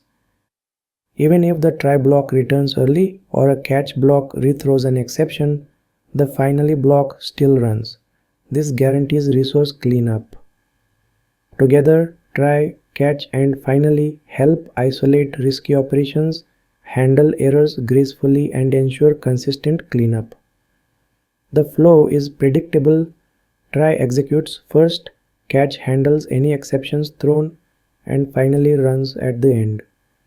This structured approach keeps error handling logic separate from normal code and makes applications more stable and maintainable. Next, what is the difference between throw and throws in Java? The throw keyword is used to explicitly create and throw an exception inside a method. When throw is executed, program control immediately stops at that point, and the specified exception object is passed to the runtime for handling. It is typically used when a method needs to indicate a specific error condition such as invalid data, insufficient balance, or business rule violation. The throws keyword is used in a method declaration to indicate that the method may throw certain exceptions. It does not throw anything directly. Instead, it tells the compiler and the caller that the method might encounter an exception, and the caller must be prepared to handle or propagate it further. Throws is especially important for checked exceptions such as IO exception or SQL exception. In summary, throw is used inside a method to actually throw an exception, while throws is used in the method signature to declare possible exceptions. Throw creates and triggers an exception instance, and throws informs the caller about possible exceptions. Next question: what is the difference between exception and error in Java? Exception and error are both subclasses of throwable, but they represent very different categories of problems. Exceptions are conditions that a program can anticipate and recover from. They include runtime issues like null references or recoverable problems such as missing files or invalid data. Developers are expected to handle exceptions using try-catch or throws. Errors, on the other hand, represent serious problems that occur in the JVM environment itself. These problems cannot be handled programmatically and should not be caught. Examples include out-of-memory error, stack overflow error, and virtual machine error. They occur when system resources are exhausted or the JVM becomes unstable. Because errors represent fatal conditions, Java applications are not expected to recover from them. The correct approach is to fix the underlying problem, not catch the error. Exceptions are part of normal application level logic, while errors indicate JVM level failures. Understanding this difference helps developers design safe and reliable exception handling strategies. Next, what is exception chaining in Java? Exception chaining is a mechanism that allows one exception to wrap another exception. When an exception occurs deep inside the code, you might catch it and throw a new exception with more meaningful information while still preserving the original cause. Java supports this using the constructor of throwable that accepts a cause or by calling init cause. Exception chaining is extremely useful in layered applications where each layer adds context. For example, a DAO layer might catch a SQL exception and wrap it inside a custom data access exception. The service layer then catches the custom exception and wraps it again in a business exception with a user-friendly message. Even though multiple wrappers are added, the root cause remains preserved allowing developers to debug the exact line where the failure first happened. When the exception finally reaches the top layer, calling print_stack_trace prints the complete chain from the most recent exception to the root cause. This helps track how the failure propagated through the application. Exception chaining improves debugging, maintains meaningful business messages, and allows technical details to remain intact for diagnostic purposes. Next question. What is the difference between final, finally, and finalize? Although these three keywords look similar, they have completely different purposes. The keyword final applies to variables, methods, or classes. A final variable becomes constant and can't be reassigned. A final method can't be overridden, and a final class can't be extended. It is a compile time feature that enforces immutability and stability. The finally block is part of the try-catch finally construct. Code inside finally runs regardless of whether an exception occurs or not. It is commonly used for cleanup operations such as closing files, releasing database connections, or stopping threads. The Java runtime guarantees execution of a finally even if there is a return statement inside try or catch. The finalize method is part of the old garbage collection mechanism. It was called by the garbage collector before reclaiming an object. However, its execution was unpredictable, unreliable, and caused performance issues. Because of this, finalize has been deprecated since Java 9 and officially removed in later versions. Modern Java applications should use try with resources or cleaners instead. Next question. What is try with resources and why is it preferred over traditional try finally? Try with resources is a Java feature introduced in Java 7 that automatically manages resource cleanup. Any class that implements autoclosable can be used inside a try with a resources statement. When the try block finishes, Java automatically calls the close method on each resource in the correct order, even if an exception occurs.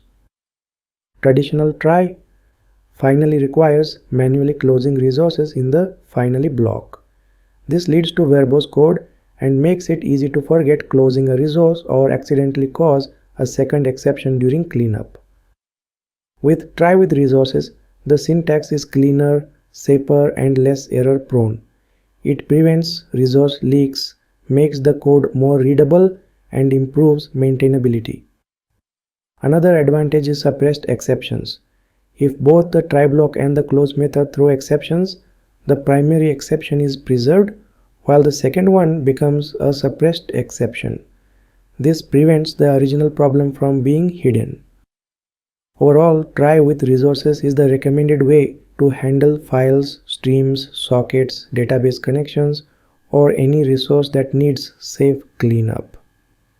Next, what is the difference between throw new runtime exception and throw new exception? The difference comes from how Java treats checked and unchecked exceptions. Exception is a checked exception. If you throw new exception, the compiler forces you to handle it using a try-catch block or declare it in the method signature using throws. This means every caller in the chain must acknowledge and handle the exception. It is appropriate for predictable, recoverable conditions such as invalid configuration or missing files. Runtime exception is an unchecked exception. If you throw new runtime exception, Java does not require try-catch or throws declarations. It represents programming errors or logic failures that occur during runtime, such as null pointer access, illegal arguments, or array index issues. These are usually bugs that should be fixed rather than caught. In short, throwing exception forces callers to handle the error explicitly, while throwing runtime exception allows the error to propagate freely.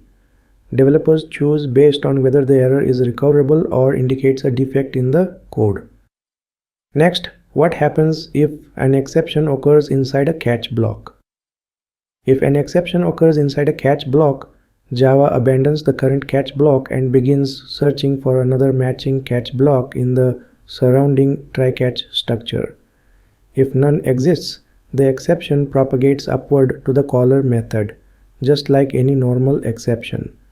This means that catch blocks themselves must be written carefully to avoid causing new exceptions that hide the original problem.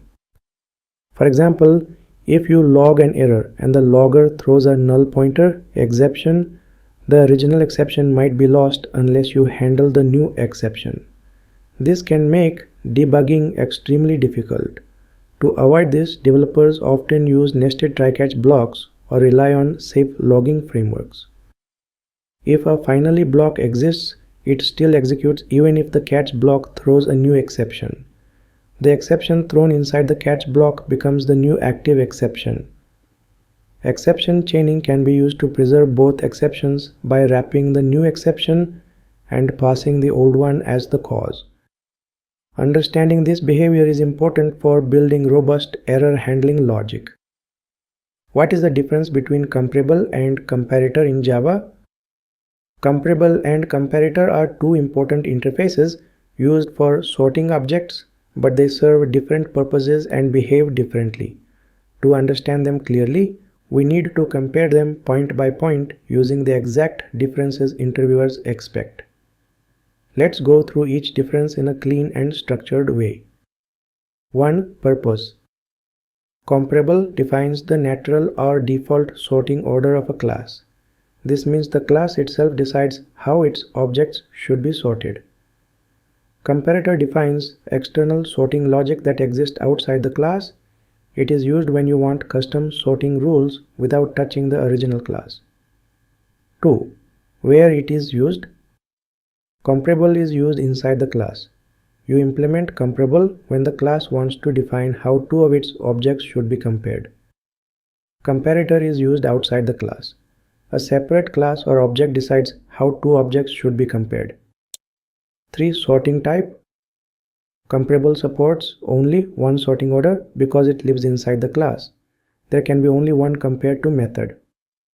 Comparator supports multiple sorting orders because you can create any number of comparator classes or even write them as lambda expressions. 4th method. Comparable uses compare-to and compares the current object with another object.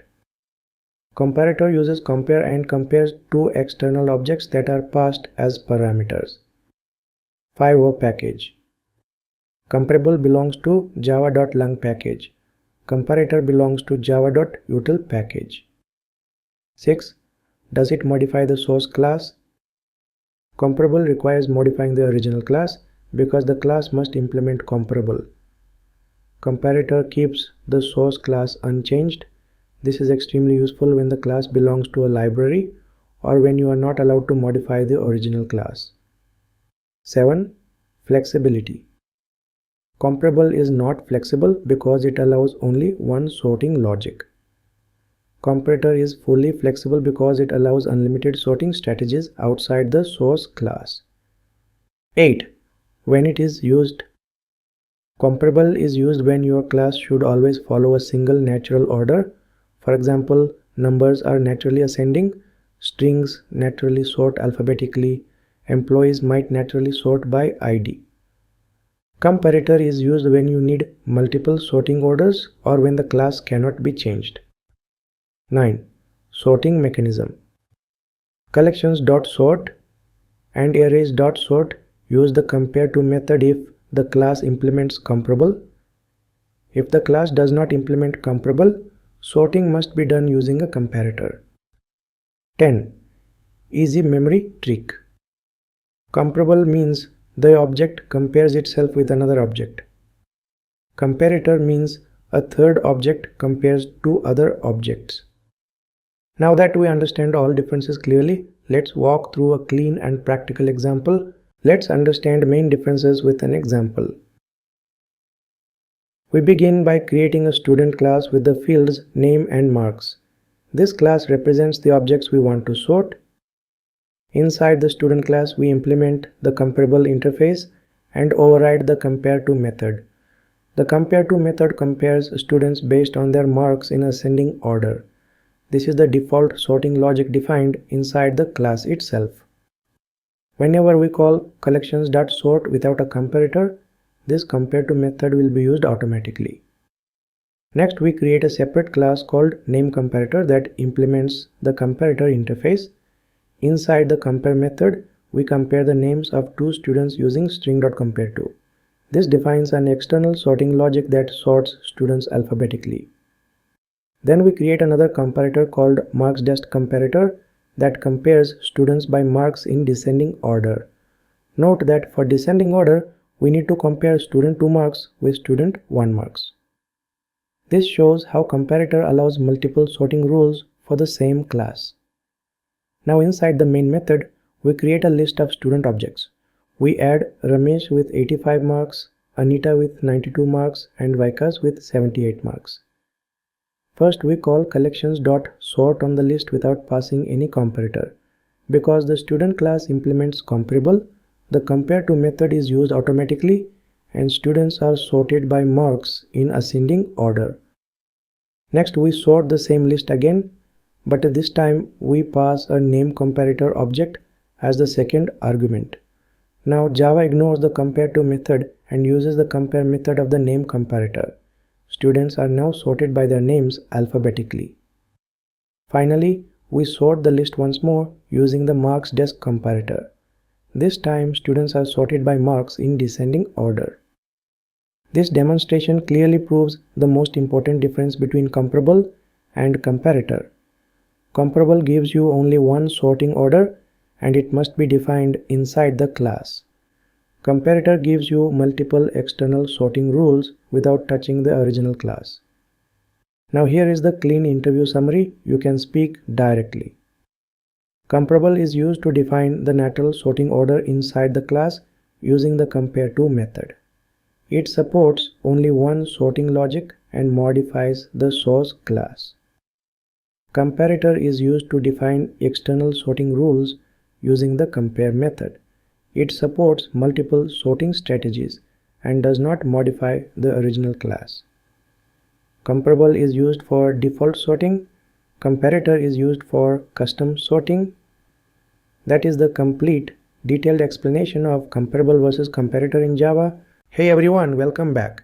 In this video, we are going to understand the difference between fail-fast and fail-safe iterators in Java. These are two important concepts when you are working with collections, especially during iteration. They behave differently when a collection is modified while it's being traversed.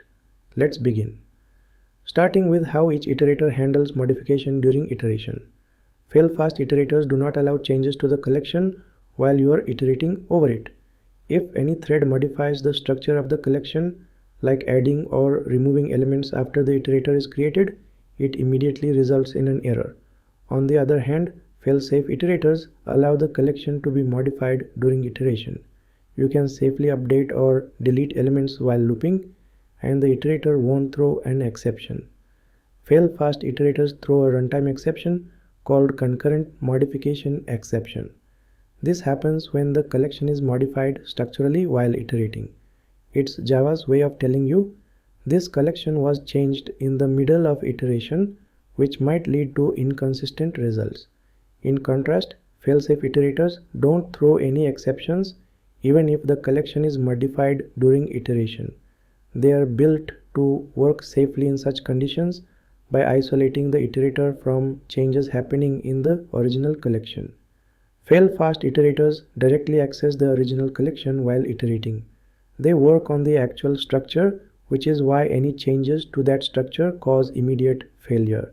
But fail-safe iterators behave differently. They work on a clone or a shallow copy of the original collection. So even if the original collection changes during iteration, the iterator continues working on its own safe copy without being affected by those changes. Fail-fast iterators don't require extra memory. Since they operate directly on the collection, there's no duplication involved. This keeps them light and fast, but also fragile when changes occur. Fail-safe iterators, on the other hand, do need additional memory. Because they create a snapshot or copy of the original data to work with, they consume extra resources. This trade-off gives you more stability during concurrent modifications, but comes with a slight performance cost. Let's now talk about real-world examples. Fail-fast iterators are returned by classes like ArrayList, Vector, and HashMap. When you use their iterators, modifying the collection during a loop without using proper synchronization will result in a concurrent modification exception. Fail-safe iterators are returned by ConcurrentHashMap. You can safely update or remove elements from this map while using its iterator, and it will continue functioning without any error. This is especially helpful in multi-threaded environments where changes might happen at any time. So to summarize, fail-fast iterators are faster, use less memory, and give you immediate feedback when things go wrong.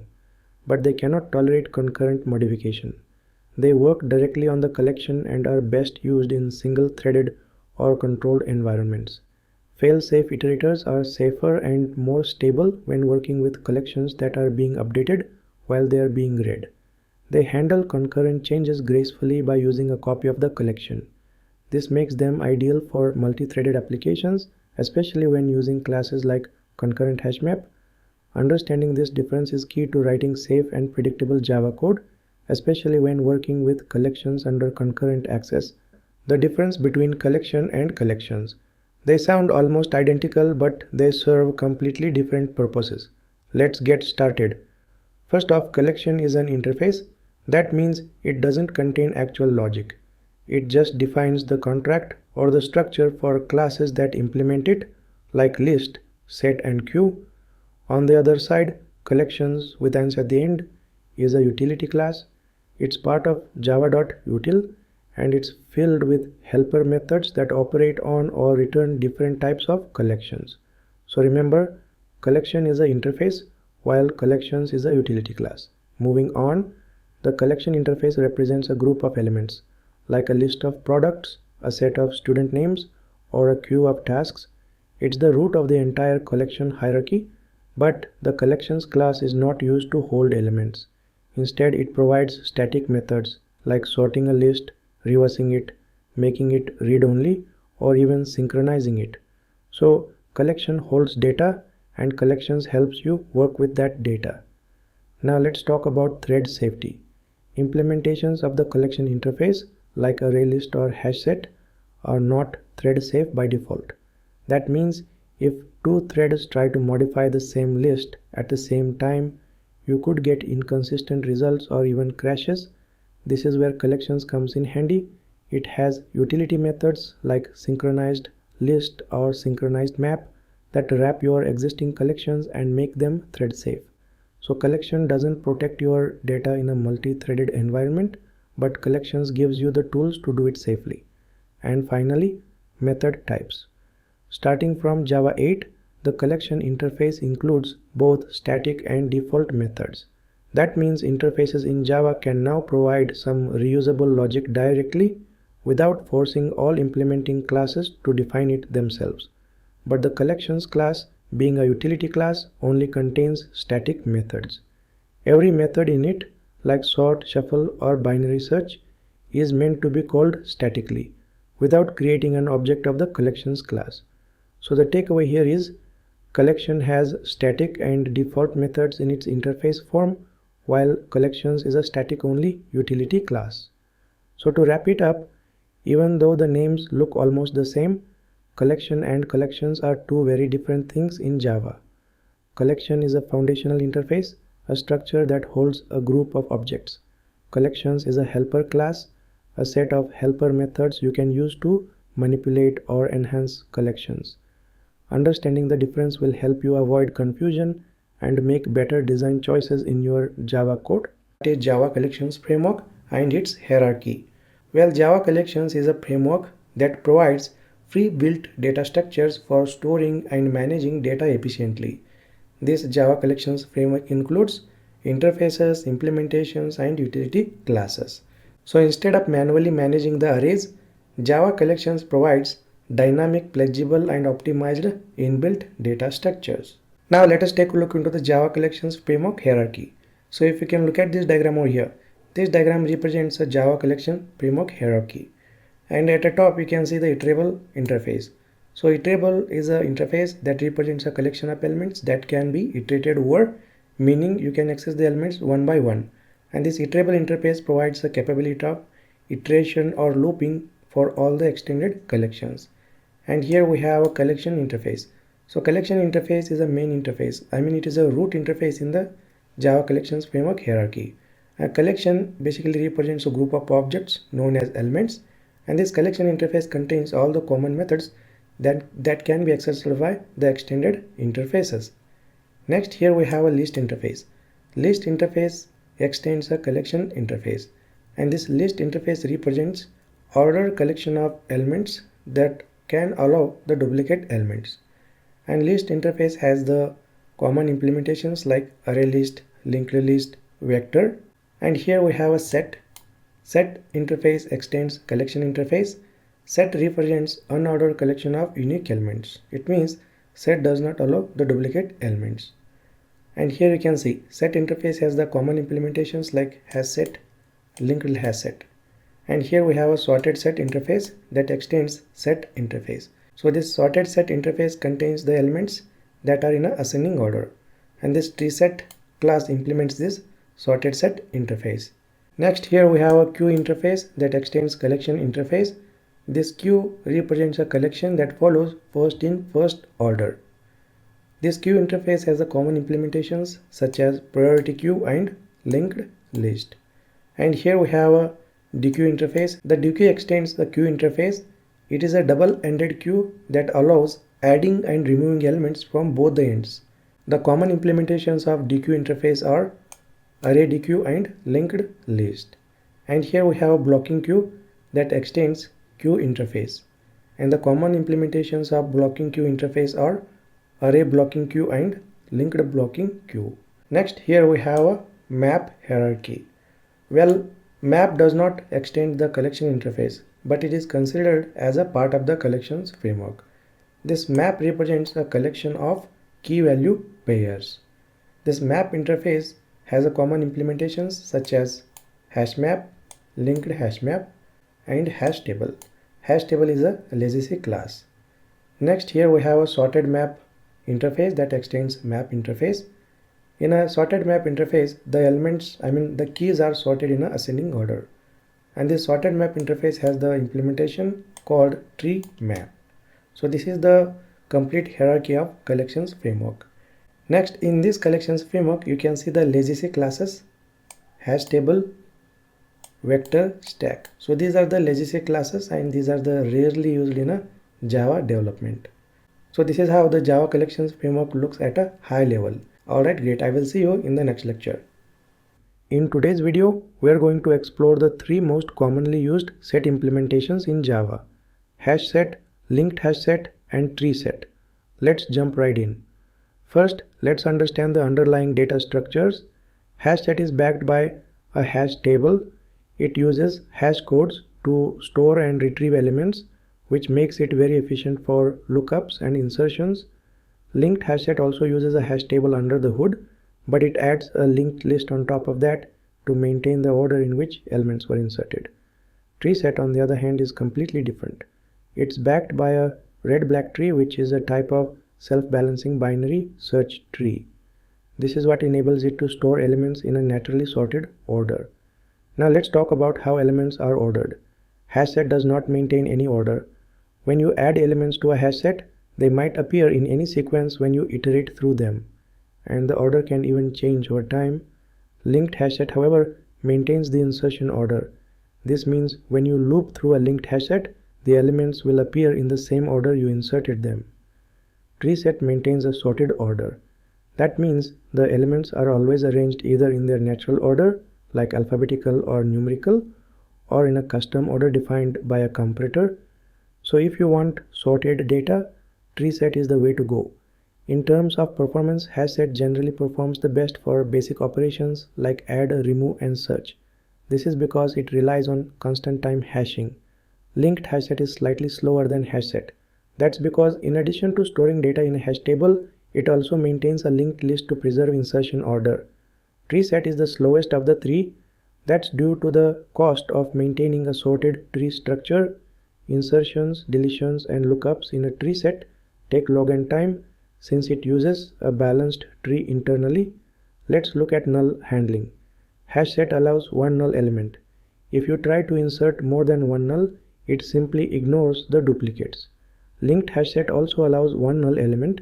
and since it maintains insertion order, that null will appear wherever you inserted it. TreeSet, however, does not allow null at all.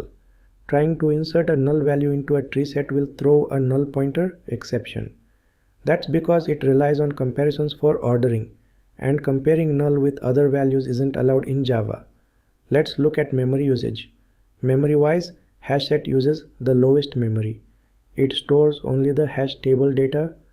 LinkedHashSet uses more memory than HashSet because it stores both hash table entries and linked list pointers to keep track of insertion order.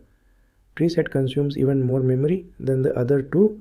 It needs to maintain a complex tree structure with references to parent, left and right nodes for balancing. So when memory is a concern and you don't need ordering, HashSet is your lightest option. Let's see the iteration speed. HashSet offers fast iteration, but the order is unpredictable. It's efficient but not ordered. LinkedHashSet provides fast iteration with predictable order, which is the order of insertion. TreeSet has slower iteration due to the extra effort of navigating a sorted tree structure, but the order of elements is always sorted, which may be worth the trade-off. When to use which? Use HashSet when you just need to store unique elements and don't care about their order. It's great for lookups and offers the best performance. Use LinkedHashSet when you need uniqueness and also want to preserve the order in which elements were added. This is useful for building menus, drop-downs, or audit logs where sequence matters. Use TreeSet when you want the elements to be automatically sorted. This is ideal for features like leaderboard rankings, ordered reports, or autocomplete suggestions where sorted data is a requirement. So to summarize, HashSet is all about speed and uniqueness. LinkedHashSet adds order to that speed. TreeSet adds sorting at the cost of performance. Each one is powerful in the right context. If this helped you understand the difference, hit that like button, subscribe to the channel, and let me know in the comments which Java collection comparison you would like me to explain next. Hello everyone, welcome back to the channel. In this video, we are seeing key differences between HashMap and ConcurrentHashMap in Java. Both are used to store key value pairs, but they behave very differently under the hood, especially when it comes to multi-threading. Let's get started. The first major difference is thread safety. HashMap is not synchronized internally. This means it is not safe to use when multiple threads are reading from or writing to it at the same time. If two threads try to access or modify the same map concurrently, it can lead to inconsistent data or even runtime errors. On the other hand, ConcurrentHashMap is internally synchronized. It is built to handle concurrent access by multiple threads safely. It allows multiple threads to read and write without corrupting the internal structure of the map. That makes ConcurrentHashMap the right choice when your application needs shared access across threads. Now let's look at when each class was introduced in Java. HashMap has been part of the Java collection framework since JDK 1.2. It's one of the most commonly used classes in Java development. ConcurrentHashMap came later in JDK 1.5. It was introduced as a modern and scalable alternative to hashtable. You will find it inside the java.util.concurrent package, which was built specifically for multi-threaded programming.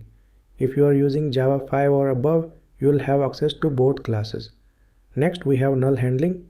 HashMap allows one null key and it can store any number of null values. That makes it flexible when working with optional values or default fallbacks. But ConcurrentHashMap doesn't allow null keys or null values at all. The reason is to avoid ambiguity in concurrent access. For example, if you call get method and receive null, it's unclear whether the key was absent or the value was actually null. That's why ConcurrentHashMap completely disallows nulls to keep behavior predictable and safe in multi-threaded applications. Let's talk about how iteration works. HashMap returns fail-fast iterators. If you modify the map after creating an iterator, for example, if you add or remove items while looping, it throws a concurrent modification exception.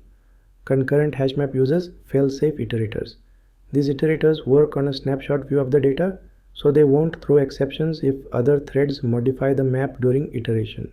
That makes ConcurrentHashMap much more reliable when you are traversing data in real time and working with multiple threads. Now let's compare performance. HashMap is generally faster. That's because it doesn't do any locking or synchronization. It's designed for pure speed in single-threaded environments. Concurrent HashMap adds some overhead because it manages thread safety, but it's still highly optimized. Thanks to techniques like lock striping, it allows many threads to operate in parallel without performance dropping significantly. So while HashMap is faster in single-threaded use cases, concurrent HashMap is very efficient when used properly in concurrent environments. So which one should you use and when? HashMap is best suited for single-threaded applications. You might use it for local method variables, building lookup tables, or storing data that won't be accessed by multiple threads. For example, configuration maps or response formatting data inside a Spring Boot controller method. Concurrent HashMap is ideal when you have shared state in a multi-threaded environment. It works well in web servers, background processing tasks, scheduled jobs, and anywhere that shared access is required. You can use it for shared caches, user sessions, in-memory counters, or real-time data dashboards. The golden rule is simple. Use HashMap when the map is only used in one thread. Use concurrent HashMap when it needs to be accessed and updated by many threads at once. To sum it up clearly, HashMap is fast and simple. It works best when you don't need to worry about multiple threads. Concurrent HashMap is thread safe and reliable. It's built for real-world multi-threaded applications where consistency and safety matter. They both store key value pairs, but the right choice depends on how your application handles concurrency. Thanks for watching. I will see you in the next one. Hey everyone, welcome back. Today we are looking at the difference between two commonly used classes in Java, HashMap and LinkedHashMap. Both are used to store key value pairs, both are part of the java.util package, and both implement the map interface, but they behave differently when it comes to things like order, memory, and performance. Let's get started. Let's start with how they handle order. HashMap doesn't guarantee any order for keys or values, so when you put elements in, there's no telling what order they'll come out when you iterate over them. LinkedHashMap, on the other hand, maintains order based on when each entry was inserted. If you add items in a certain sequence, they'll come back in that same sequence. This is great when you care about predictable iteration. Next is what's under the hood. HashMap uses only a hash table. It maps keys to values using hash codes, which makes it fast and efficient for lookups. LinkedHashMap combines a hash table and a linked list. The hash table handles the mapping, and the linked list preserves the insertion order. That's why it keeps things in sequence, but also uses a bit more memory. Speaking of speed, HashMap is slightly faster for basic operations like put, get, and remove because it only uses hashing and doesn't manage any order. LinkedHashMap is slightly slower simply because it also has to maintain the linked list structure behind the scenes. So if you want raw performance and don't care about order, HashMap is better, but if you need consistent iteration, LinkedHashMap is the way to go. Now let's talk memory. HashMap uses less memory. It only stores the keys, values, and hash buckets. LinkedHashMap consumes more memory because every entry also stores pointers to the next and previous nodes in the insertion chain. That extra bookkeeping lets it preserve order, but it does come at a cost. Let's talk real-world use. Use HashMap when the order doesn't matter. It's great for fast lookups, like storing configuration values or cache entries where retrieval speed is more important than order. Use LinkedHashMap when you care about the order. Maybe you are building a recent activity log, a history list, or any kind of UI element where items should appear in the same order you added them. This connects directly to the next row, iteration. HashMap has unpredictable iteration order. You might insert 5 entries in a certain order, but they could come out jumbled. LinkedHashMap gives you a predictable iteration order. By default, it keeps the insertion order, but it also has an optional access order mode where it reorders items based on the last time they were accessed. That's useful for things like implementing an LRU cache. Both maps handle nulls the same way. HashMap can store one null key and multiple null values. LinkedHashMap does the same. It also allows one null key and as many null values as you want. This is a small detail, but it's good to know, especially when you are dealing with APIs or form inputs that may contain nulls. Finally, Let's look at how they relate to the map interface. HashMap directly implements the map interface. It's a standard core implementation. LinkedHashMap extends HashMap. That means it inherits all the core logic of a HashMap and just adds the linked list logic on top to manage order. So structurally, LinkedHashMap is a more specialized version of HashMap. To sum it all up, use HashMap when you need fast key value storage and order doesn't matter. Use LinkedHashMap when you need predictable order, whether it's the order of insertion or access.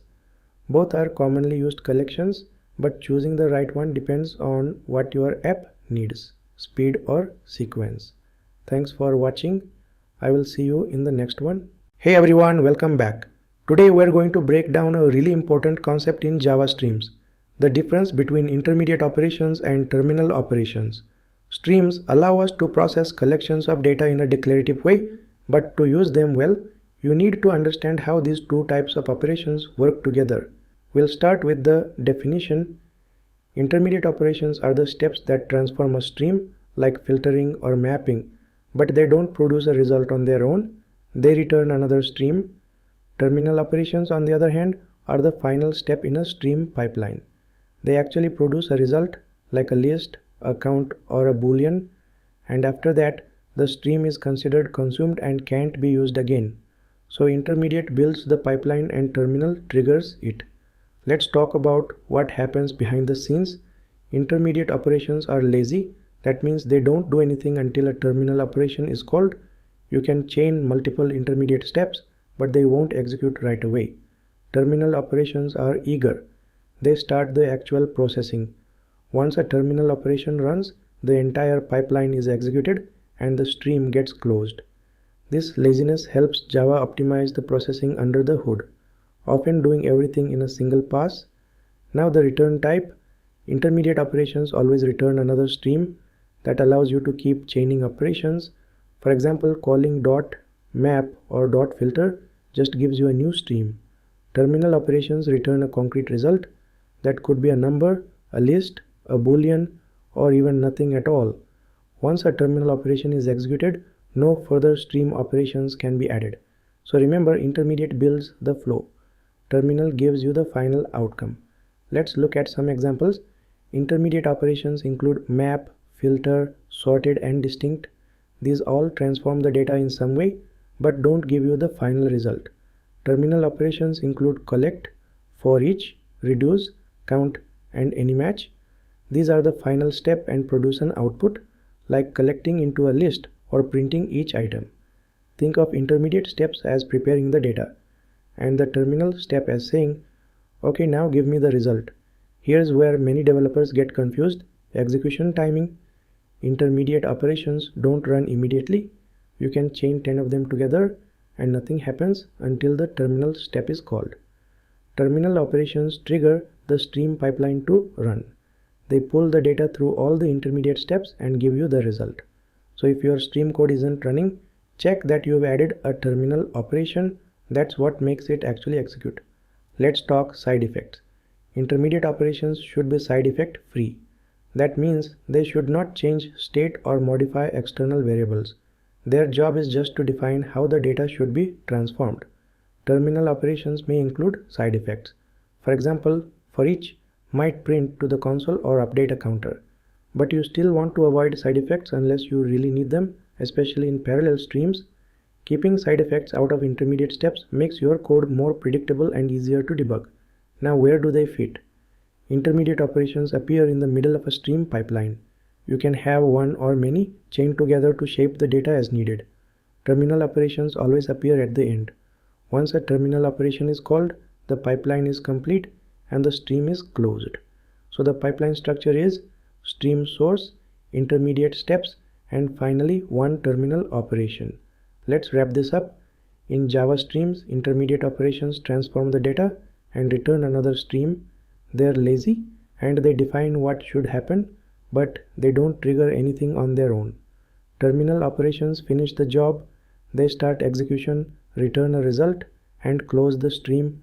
Without a terminal operation, nothing actually happens. Understanding this flow from stream creation to intermediate processing to terminal execution is the foundation of mastering Java streams. Thanks for watching, and I will see you in the next one. Hey there everyone, Ramesh here, back again with another video. In this video we will discuss one more very important Java interview question, that is difference between collections and streams in Java. Well, as we know that streams are introduced in Java 8 and collections were introduced in 1.2. And in this video I am going to demonstrate each and every difference between collections and stream with an example. Alright, so that you will understand better. Let's go and let's take a look into the first difference. Collections are used to store and group the data elements in a particular data structure like list, set or map. Well, as we know that we use a collection to store and group the data elements, right? On the other hand, streams are used to perform some complex data processing operations like filtering, matching, mapping stored on the data such as arrays, collections or input-output resource.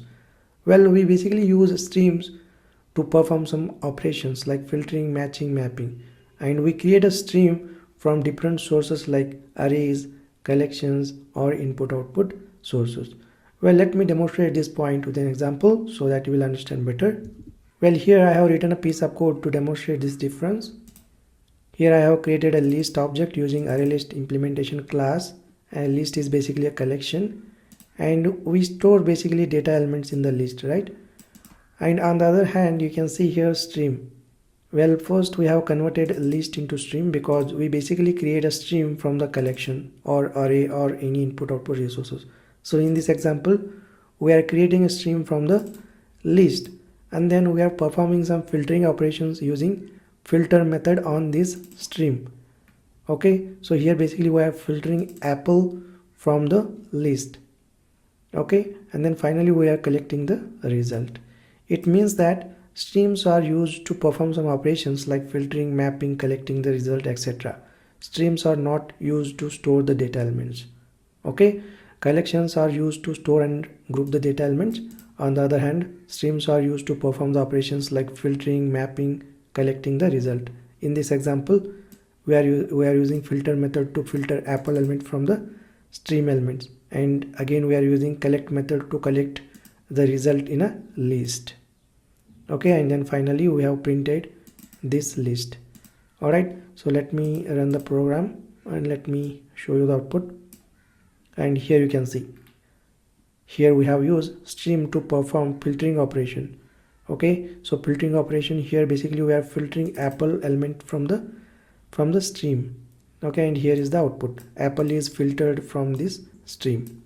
Okay, so basically collections are used to store and group the data elements. On the other hand, streams are used to perform the operations like filtering, mapping, collecting the result, etc.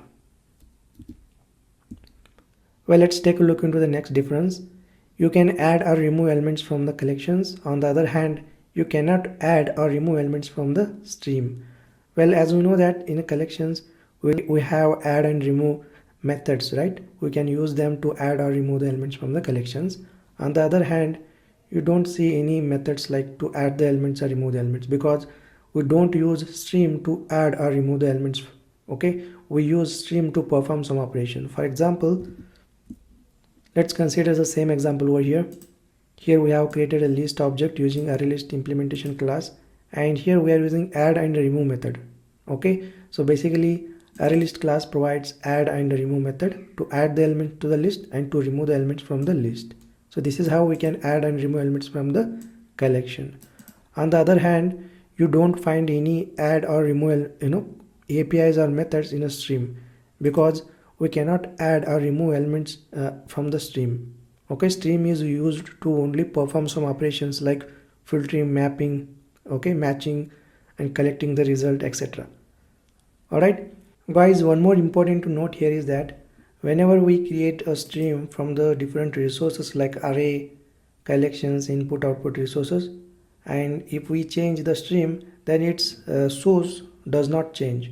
For example, here consider list is a source for a stream because here we are creating a stream from the list, and whenever we do some operations like filtering, mapping and matching operations on stream, then list could not be modified. For example, let me print the stream over here. Before that, let me remove this statement.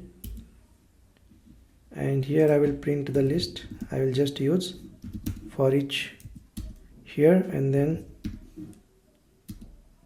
I will just print each element from the list, and here I'm going to use method reference. Okay, perfect. So what we have done, basically we have created a stream from the list and we have modified this stream.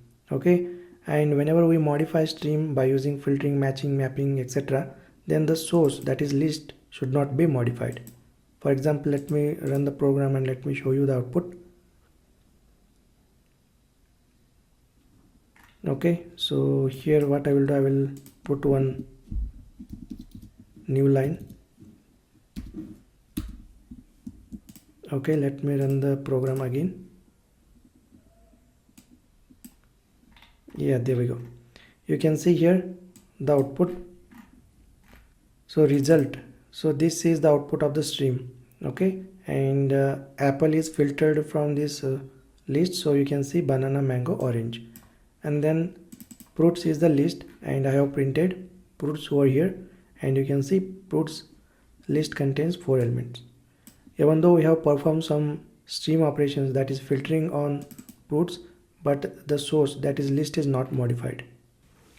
It means that whenever we create a stream object from the different sources like arrays, collections, input output resources, and perform some operations on stream, then the source should not be modified. In this case, the list is not modified because list is a source for the stream. Okay, so this one is the important point to note. Well, let's take a look into the next difference. Collections have to be treated externally using for loops. On the other hand, streams are iterated internally using for each loop. Well, as we know that we can iterate over collections like list, set, map using for loops, right? We can use for loop or for each loop. On the other hand, on the stream, we can use for each method. I mean, we don't have to use for loop to iterate over stream elements. Stream have its own iteration mechanism. For example, you can see here the code snippet. We have created a list and we are iterating over a list using for loop as well as for each loop. And you can see here the stream elements. I mean, stream provides its own internal iteration mechanism, and yeah, it exposes for each method. So we can use for each method of stream object to iterate over stream elements. Okay, and if I run this program, it should work properly. Okay, great. It means that collections have to be iterated externally. On the other hand, streams are iterated internally because stream provides internal iteration mechanism and we don't have to use loops to iterate over stream elements. On the other hand, collections we can iterate using for loops. Well, let's take a look into the next difference. Collections can be traversed multiple times. On the other hand, streams are traversable only once. It means that we can loop collections multiple times. On the other hand, we can loop streams only once. Okay, for example, so look at here the code snippet. Here we have created a list and we have added elements to the list, and we are iterating or we are looping this list multiple times. First by using for loop, second by using for each loop. It means that we can iterate collections multiple times. Okay, we can traverse collection multiple times. On the other hand, you can see here stream. So first we have created a list and we have converted a list into stream, and then we have performed some filtering operation, and then we have stored this filter method result into a stream because filter method returns a stream, and then we are traversing over a stream by using for each method. Okay, and if I want to traverse this stream again here by using for each loop, for each method, then this will basically gives the error. It means we can traverse stream only once. If we try to traverse it again, then it will give the error. Okay, for example, let me run this program and let me show you the output so that it will clear to you. And there we go. You can see here the error, stream has already been operated upon or closed. It means that we can iterate or loop or traverse stream only once, and in case of collection we can traverse collection multiple times. Okay, Well, let's take a look into the next difference. Collections are eagerly constructed. It means whenever we create a list, set or map, all the elements are computed at the beginning itself, right? On the other hand, streams are lazily constructed. It means that in a stream we have two types of operations, intermediate operations and terminal operations. And until and unless the terminal operations should called, the intermediate operations cannot be completed. For example, look at here. We have created a list and all the elements are computed at the beginning itself. Okay, this list is created eagerly. On the other hand, you can see a stream is created lazily. Okay, because here you can see based on the condition the stream is created. Alright, it means that collections are created eagerly. On the other hand, streams are created lazily. Alright, so these are the few notable differences between collections and stream. And I have explained each and every difference between collections and stream with an example, and I believe that you understood all these differences. In the interview, make sure that you will explain all these differences and try to give examples. Alright, great. Thank you for watching this video. I will see you in the next video. Hey everyone, welcome back. In this video, we are going to explore the difference between two important set implementations in Java, HashSet and CopyOnWriteArraySet. Both are used to store unique elements, but they behave very differently under the hood, especially in concurrent scenarios. If you have ever wondered which one is right for your Java application, this comparison will give you all the clarity you need. Let's walk through the differences step by step. Let's start with thread safety. HashSet is not thread safe. If multiple threads try to add, remove or iterate over it at the same time without proper synchronization, it can lead to unpredictable behavior, including race conditions or corrupted data. CopyOnWriteArraySet, however, is thread safe by design. It is part of the java.util.concurrent package. Any modification operation like add or remove results in creating a fresh copy of the underlying array.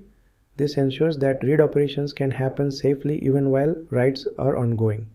If you need to use a set in a multi-threaded environment and want built-in thread safety without external synchronization, CopyOnWriteArraySet is a great option. Now let's talk about performance. HashSet is extremely fast when it comes to add, remove and lookup operations, especially in single-threaded scenarios. That's because it is based on a hash table which offers near constant time complexity for these operations. CopyOnWriteArraySet is much slower for write operations. Every time you add or remove an element, it copies the entire underlying array. This can become costly when you are performing frequent modifications.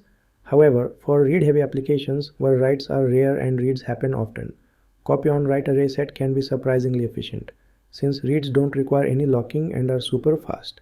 Let's see the backing data structure. HashSet is backed by a HashMap internally.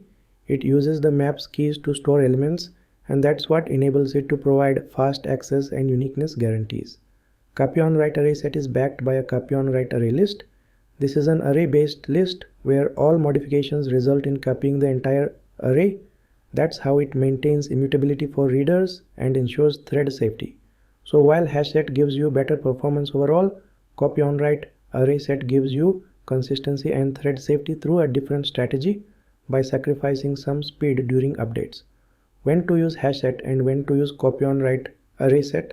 HashSet is ideal when you are dealing with single-threaded applications or when you can manage thread safety manually using synchronization blocks. It's commonly used in collections, caches, and general-purpose set operations where concurrency is not a concern. CopyOnWriteArraySet is perfect for read-mostly scenarios in concurrent environments. Think of it as a great choice for subscription lists, event listeners, or system flags that are rarely updated but frequently read by many threads. In such cases, the cost of copying during modification is negligible compared to the simplicity and safety it provides. Let's see the null handling. Both HashSet and CopyOnWriteArraySet allow null elements. You can add a null value and both implementations will handle it correctly. However, it's worth noting that inserting null in concurrent applications should still be done carefully, especially if your logic depends on null checks. Always validate your use case before relying on this behavior.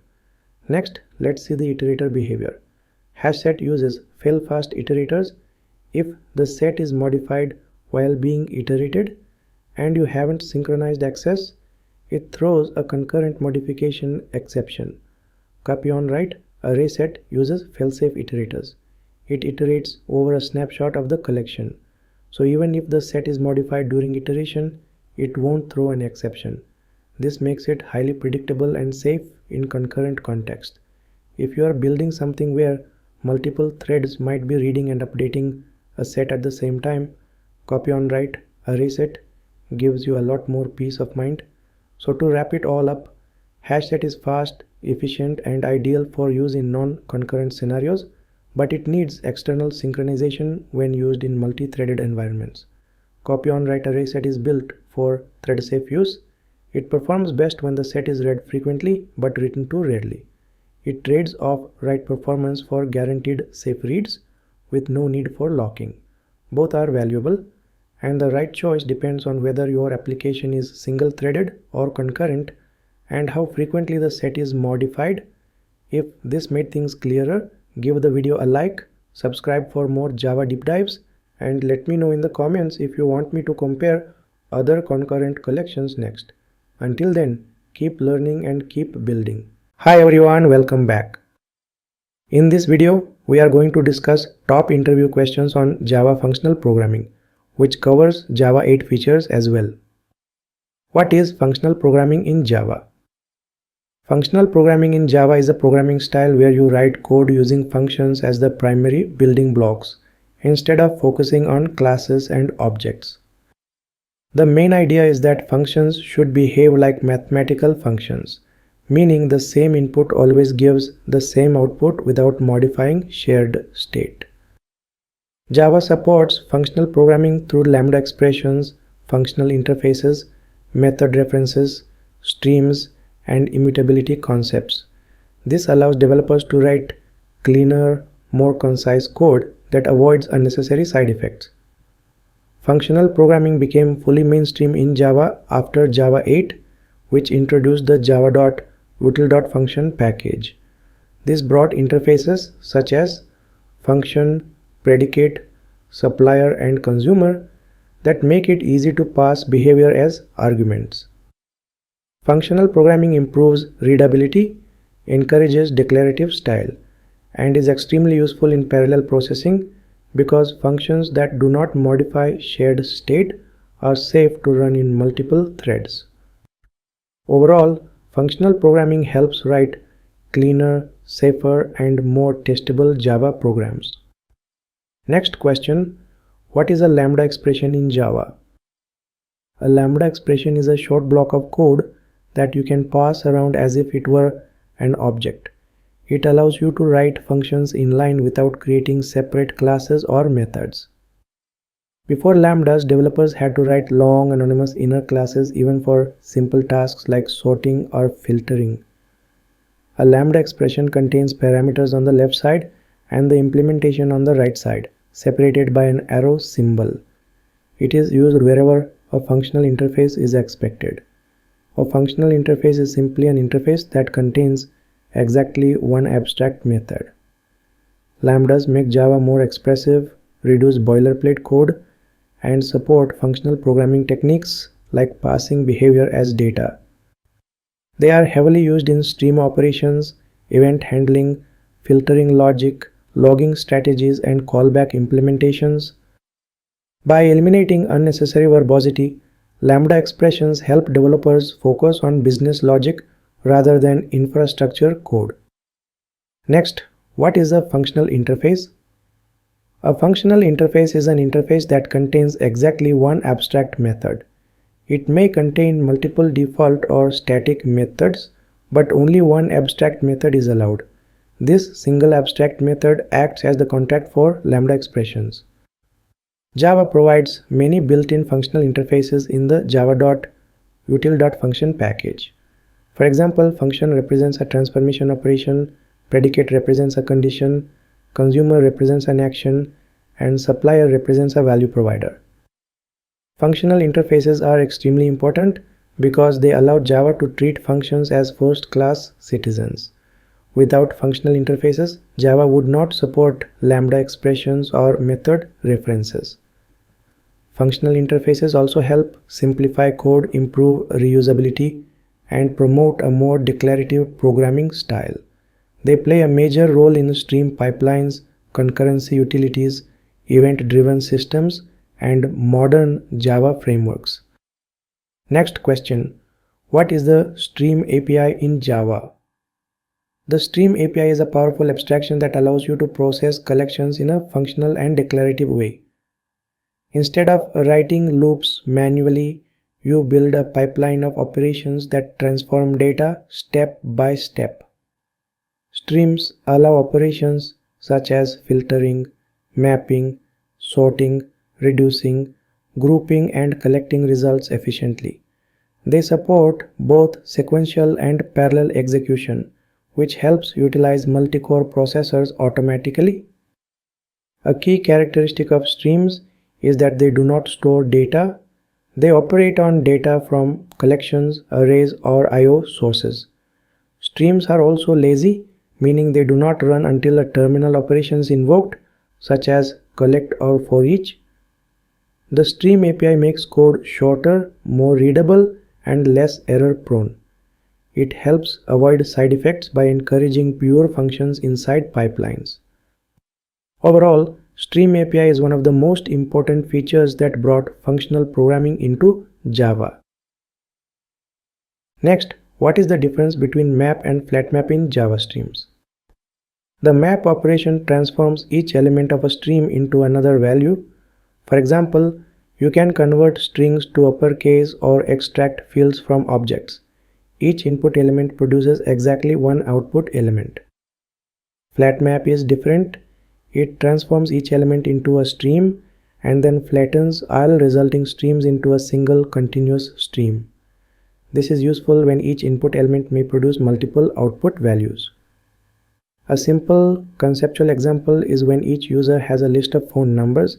Using map gives you a stream of lists, but using flat map merges all phone numbers into one unified stream, making them easier to process. Flat map is heavily used in parsing, nested data processing, file reading, combining multiple sources, and dealing with optional or multi-valued responses. Map handles one-to-one transformations. Flat map handles one-to-many transformations. Next question: what is a method reference in Java? A method reference is a shorthand syntax used to refer to an existing method without executing it.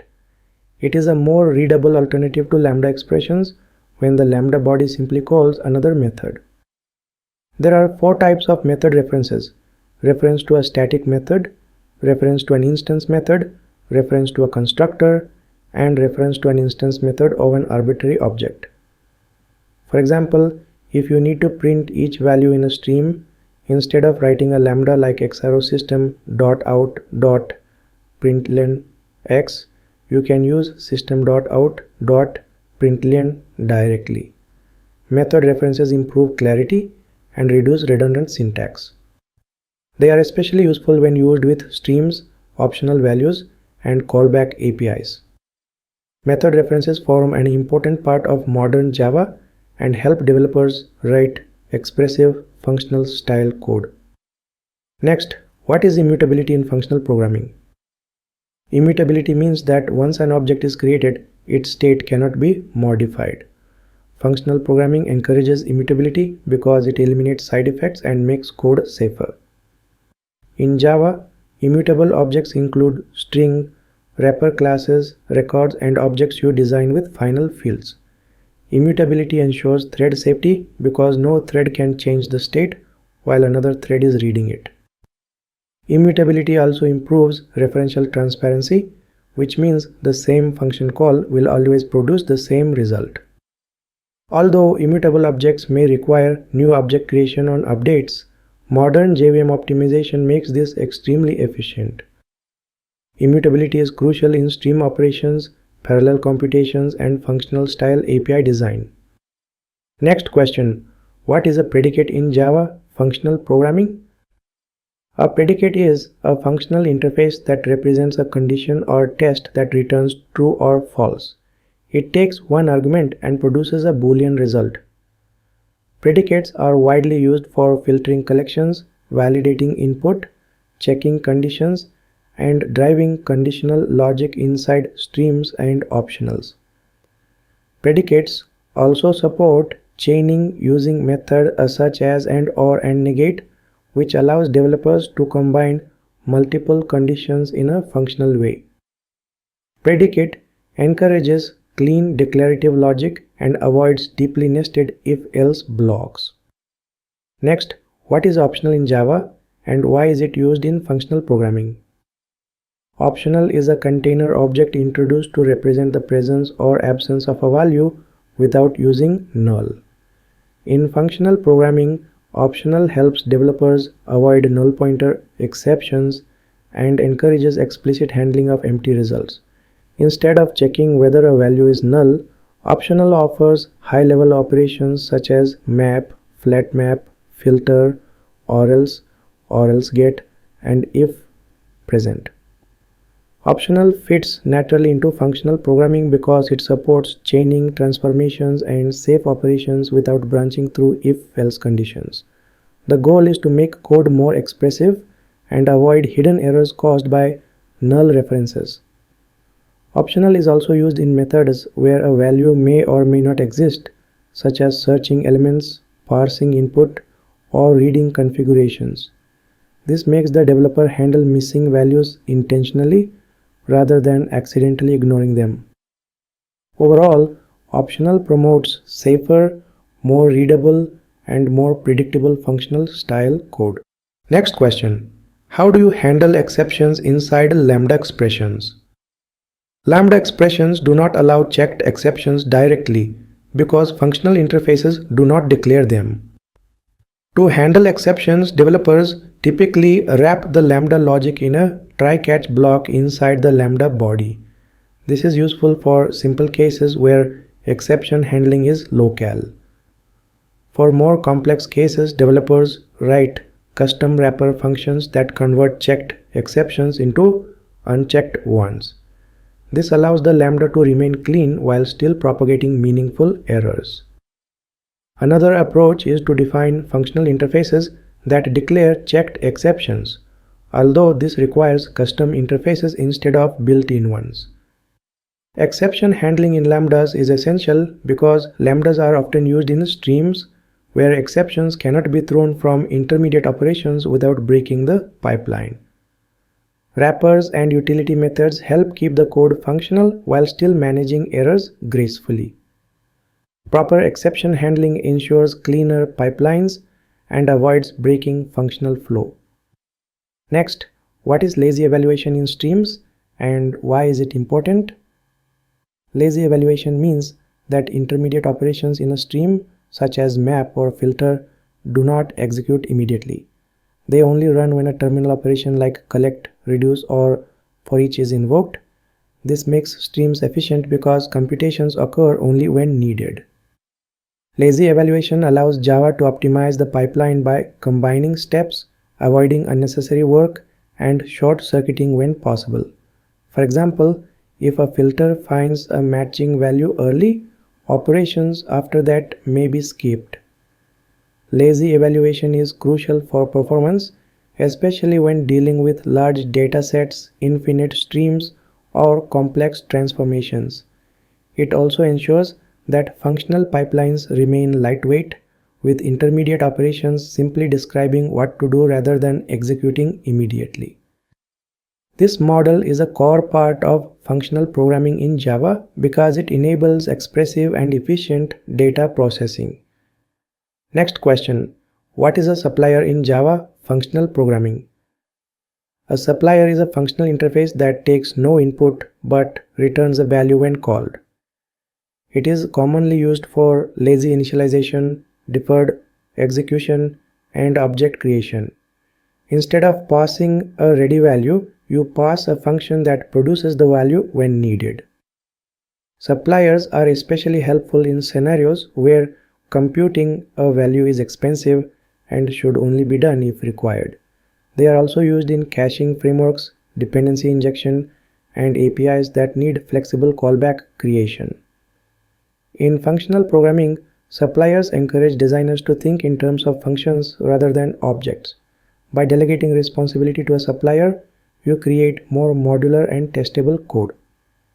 Next question: what is a consumer and how is it used in Java functional programming? A consumer is a functional interface that accepts one input but does not return a value. It is used when an operation performs an action such as printing, logging, updating a counter, or processing items in a stream. Consumers are commonly used in for each operations, callback handlers, event processors, and APIs that require action-driven logic. They help isolate the action logic and make pipelines more expressive. In functional programming, consumers encourage writing side effect actions in a controlled manner. Consumers can be chained using and then, enabling developers to build sequential action pipelines. This supports more modular and composable designs. Next, what is a buy function and when would you use it? A buy function is a functional interface that accepts two inputs and returns one output. It is used in scenarios where combining, transforming, or aggregating two values is required. For example, concatenating strings, merging objects, calculating totals, or applying arithmetic operations.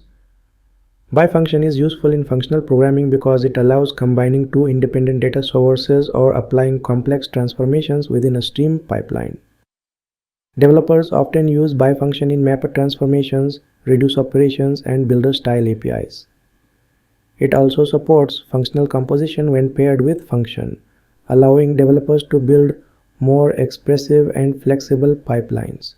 With buy function, code becomes cleaner because combining logic is separated from looping or control flow.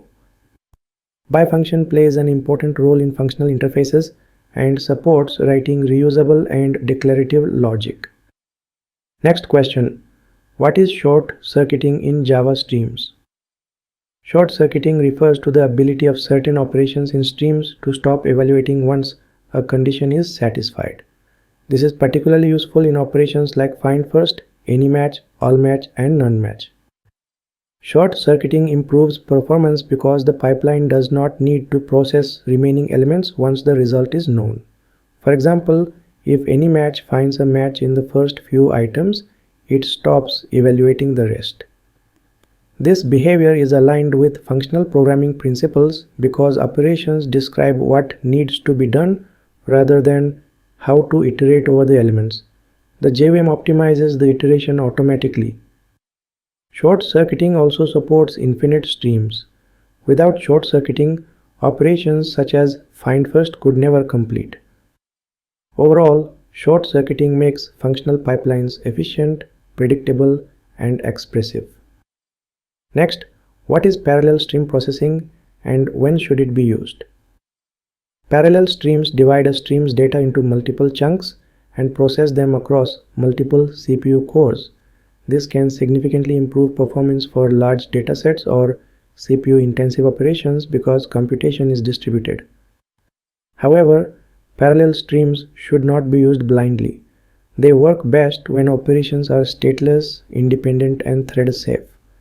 Parallel streams can degrade performance if the task involves I/O operations, synchronization, shared mutable data, or small datasets where parallel overhead outweighs benefits. Parallel streams fit scenarios such as heavy mathematical operations, batch analytics, and processing large lists. They leverage fork join pools under the hood to manage parallel execution. Parallelism is an advanced feature and must be applied carefully to avoid unpredictable performance. Next question: what is a reduction operation in Java streams? A reduction operation combines elements of a stream into a single result. This could be a sum, a maximum value, a string concatenation, or a custom aggregated result. The most common reduction methods are reduce and collect. Reduction is important because it enables complex transformations without explicit loops. Instead of iterating manually, you describe how values should combine, and the stream API handles iteration, aggregation, and parallelization. Reduce is typically used for mathematical operations or combining values into a final result. Collect is used when you want to produce a collection, a map, or a custom object. Reduction supports declarative programming by letting developers focus on what result they want instead of controlling iteration mechanics. It is a cornerstone of functional programming in Java. Next, what is a higher order function in Java? A higher order function is a function that either takes another function as an argument, returns a function, or both. Java supports higher order functions through lambda expressions, functional interfaces, and method references. Higher order functions allow behavior to be passed around dynamically. This is extremely useful in callback systems, event-driven programming, custom validation logic, and transformation pipelines. In Java streams, operations such as map and filter accept functional arguments and are therefore higher order functions. They enable developers to write declarative code that focuses on what should be done rather than how iteration should occur. Higher order functions enable modularity, reduce repetition, and make systems more flexible. They are foundational to functional programming in Java. So these are the top interview questions on Java functional programming.